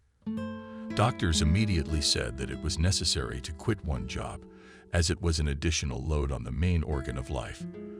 The woman had no choice but to leave her position as an accountant in the firm. Cindy was glad that her mother had quit her second job. The girl now wanted her mother to not need anything, but she realized that with their salaries, they wouldn't get far. Cindy knew they were not poor, but she wanted her mother to be able to go to the sea and relax. So after work, she told Miranda, "I want to go to my father's house. I've been in touch with a classmate. She told me he started a second company. I'm gonna go and shake his wallet. Back in the day, my dad promised he'd help me, but not until I turned 18. He just disappeared from my life. I don't need to do this. Let that man live his life. And I still have a grudge against him in my soul, and I want to spill it." Years later, the girl said sadly, "That's bad that you cannot let go of resentment against your father." The mother replied sadly. A week later, Cindy told her mother that she was leaving for another city. Miranda realized that her daughter was going to the place where they had lived before. The woman tried to stop Cindy, but she was adamant. The girl explained that she would try to get a job as an accountant and earn more money so that next year they could go to the sea together. And already Cindy is in another city. She rented a room and went to look for a job. She was lucky. On her first day, she read an advertisement for an accountant in a firm that had recently opened. Cindy arrived at the appointed address and was met by the deputy director. The young man questioned the girl about her work experience and then called the boss and told him that a young woman had come to get a job as an accountant. Soon, Cindy got a job in a travel agency. The girl quickly got acquainted with the staff, which was not numerous. The staff consisted of only 7 people. Cindy learned that the firm had been in existence for a relatively short time. In a week's time, it would be a year since it had opened. The girl inquired of one of the female employees, "Why is there no director in place?" And she laughed. Answered that the boss is here very rarely. A few days passed, and the deputy director announced that the day after tomorrow, there is a corporate party on the occasion of the anniversary of the opening of the company. The entire staff amicably piled up the shot. After all, this meant that it was possible to have fun. Meanwhile, the deputy director went on to say that it was necessary to appear in dress uniform, and finally added that the supervisor would be attending the party. Cindy was curious to see for the first time her immediate director, who had hired her without even looking at her once. And so this day of the corporate party came. At the end of the working day, the office staff began to set the table. The appetizer was ordered in one of the cafes, and now when the courier brought the order, then all merrily displayed appetizers on the table. There was a relaxed atmosphere in the room while preparing everything for the party. One of the employees told a funny anecdote, and everyone present laughed. And soon the deputy director invited everyone to take a seat at the table. He called the boss and informed him that the boss would be a little late and asked him to start without him. One of the employees dashingly filled glasses and raised a toast to the prosperity of the tourism business. Everyone cheered, supported him, and emptied the flute. Then the deputy director took the role of toastmaster and asked to fill the glasses again. The young man only wanted to make a speech as the door to the room fell off and the director entered. The man welcomed everyone and said, "And I can have a splash. I want to celebrate with you." Cindy looked at the entered man and felt that her body was pierced as if by hundreds of needles. The girl recognized the man immediately. She suppressed the exclamation within her and lowered her eyes. Cindy tried to calm her breathing. In the meantime, the boss came in and, seeing the new employee, exclaimed, "What beauties we have working for us. I'll sit next to the new girl with my staff. We have to be on the same footing." And then the fun began. One toast after another followed. Everyone cheerfully applauded every speech. And meanwhile, on the floor of the exhausted new boss dragged her into the office, where he closed the door on the lock. After that, the man began to carefully undo the buttons on the white blouse. And then he saw a familiar scar on her chest.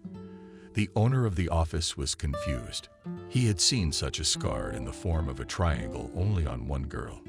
Cindy, seeing how dumbfounded the man was, she said in an inebriated voice, "What are you, Sebastian?"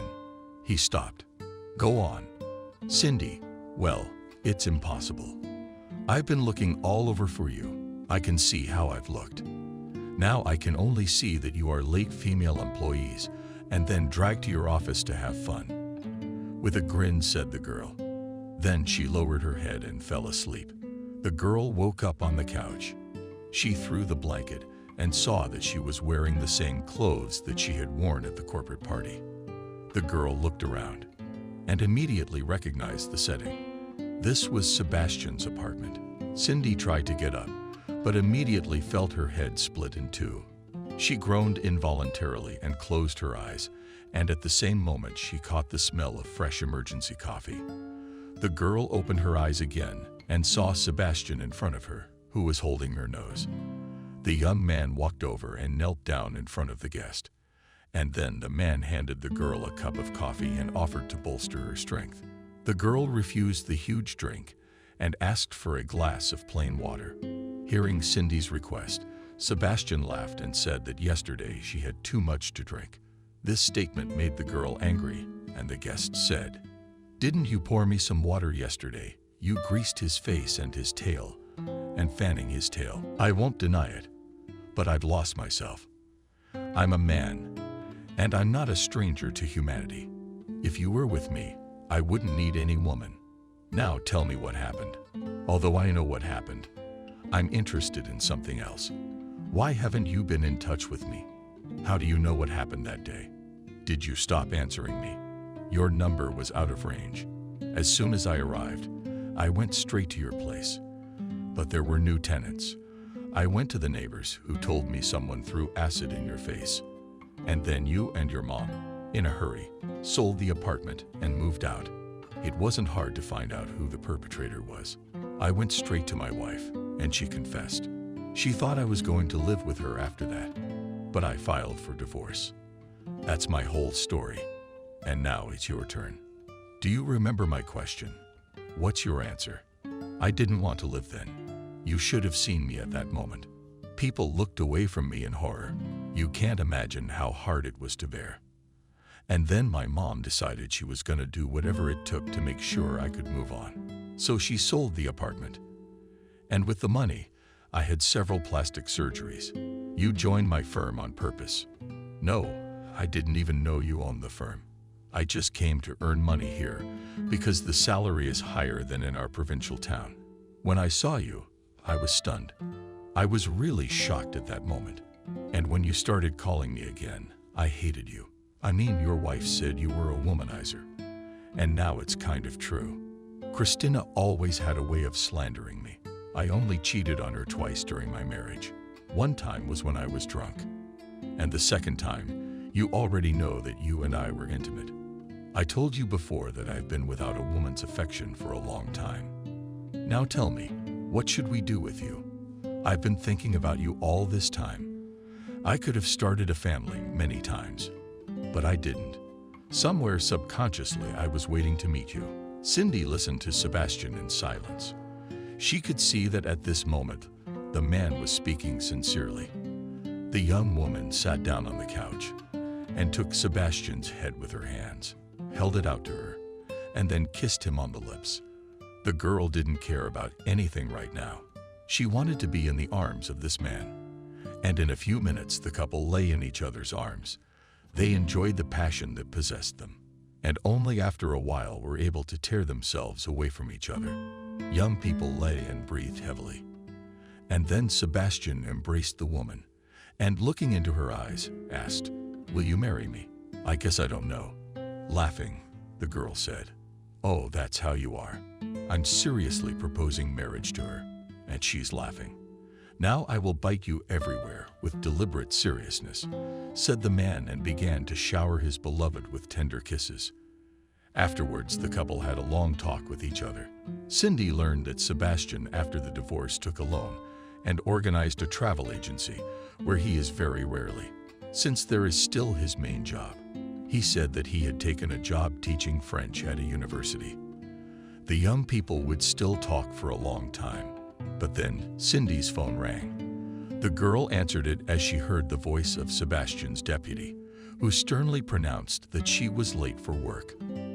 The landlord, hearing this, laughed and picked up Cindy's phone, and then informed her that the employee was out on vacation and it was being decided whether she would want to work at all. After this call, the man turned to his lover and said that they were going to visit Cindy's mother the other day, as soon as he had settled his affairs, and then buy tickets and go all together to the sea. The girl looked at the chosen one and thought that perhaps fate had given them a second chance to be together forever. And after that, Cindy called her mom, and as soon as she heard her voice, she mumbled, "You said some time ago that you should be warned in advance. If I'm going with my lover, that's what I'm doing now. We're coming with Sebastian this week. He sends his love to you. So, Mammy, take a vacation, and we'll all go to the sea together. By the way, your future son-in-law said he doesn't accept any objections. I think this news made you happy. You don't even know how much. I love you, my family." With tears in her eyes from happiness, said the woman.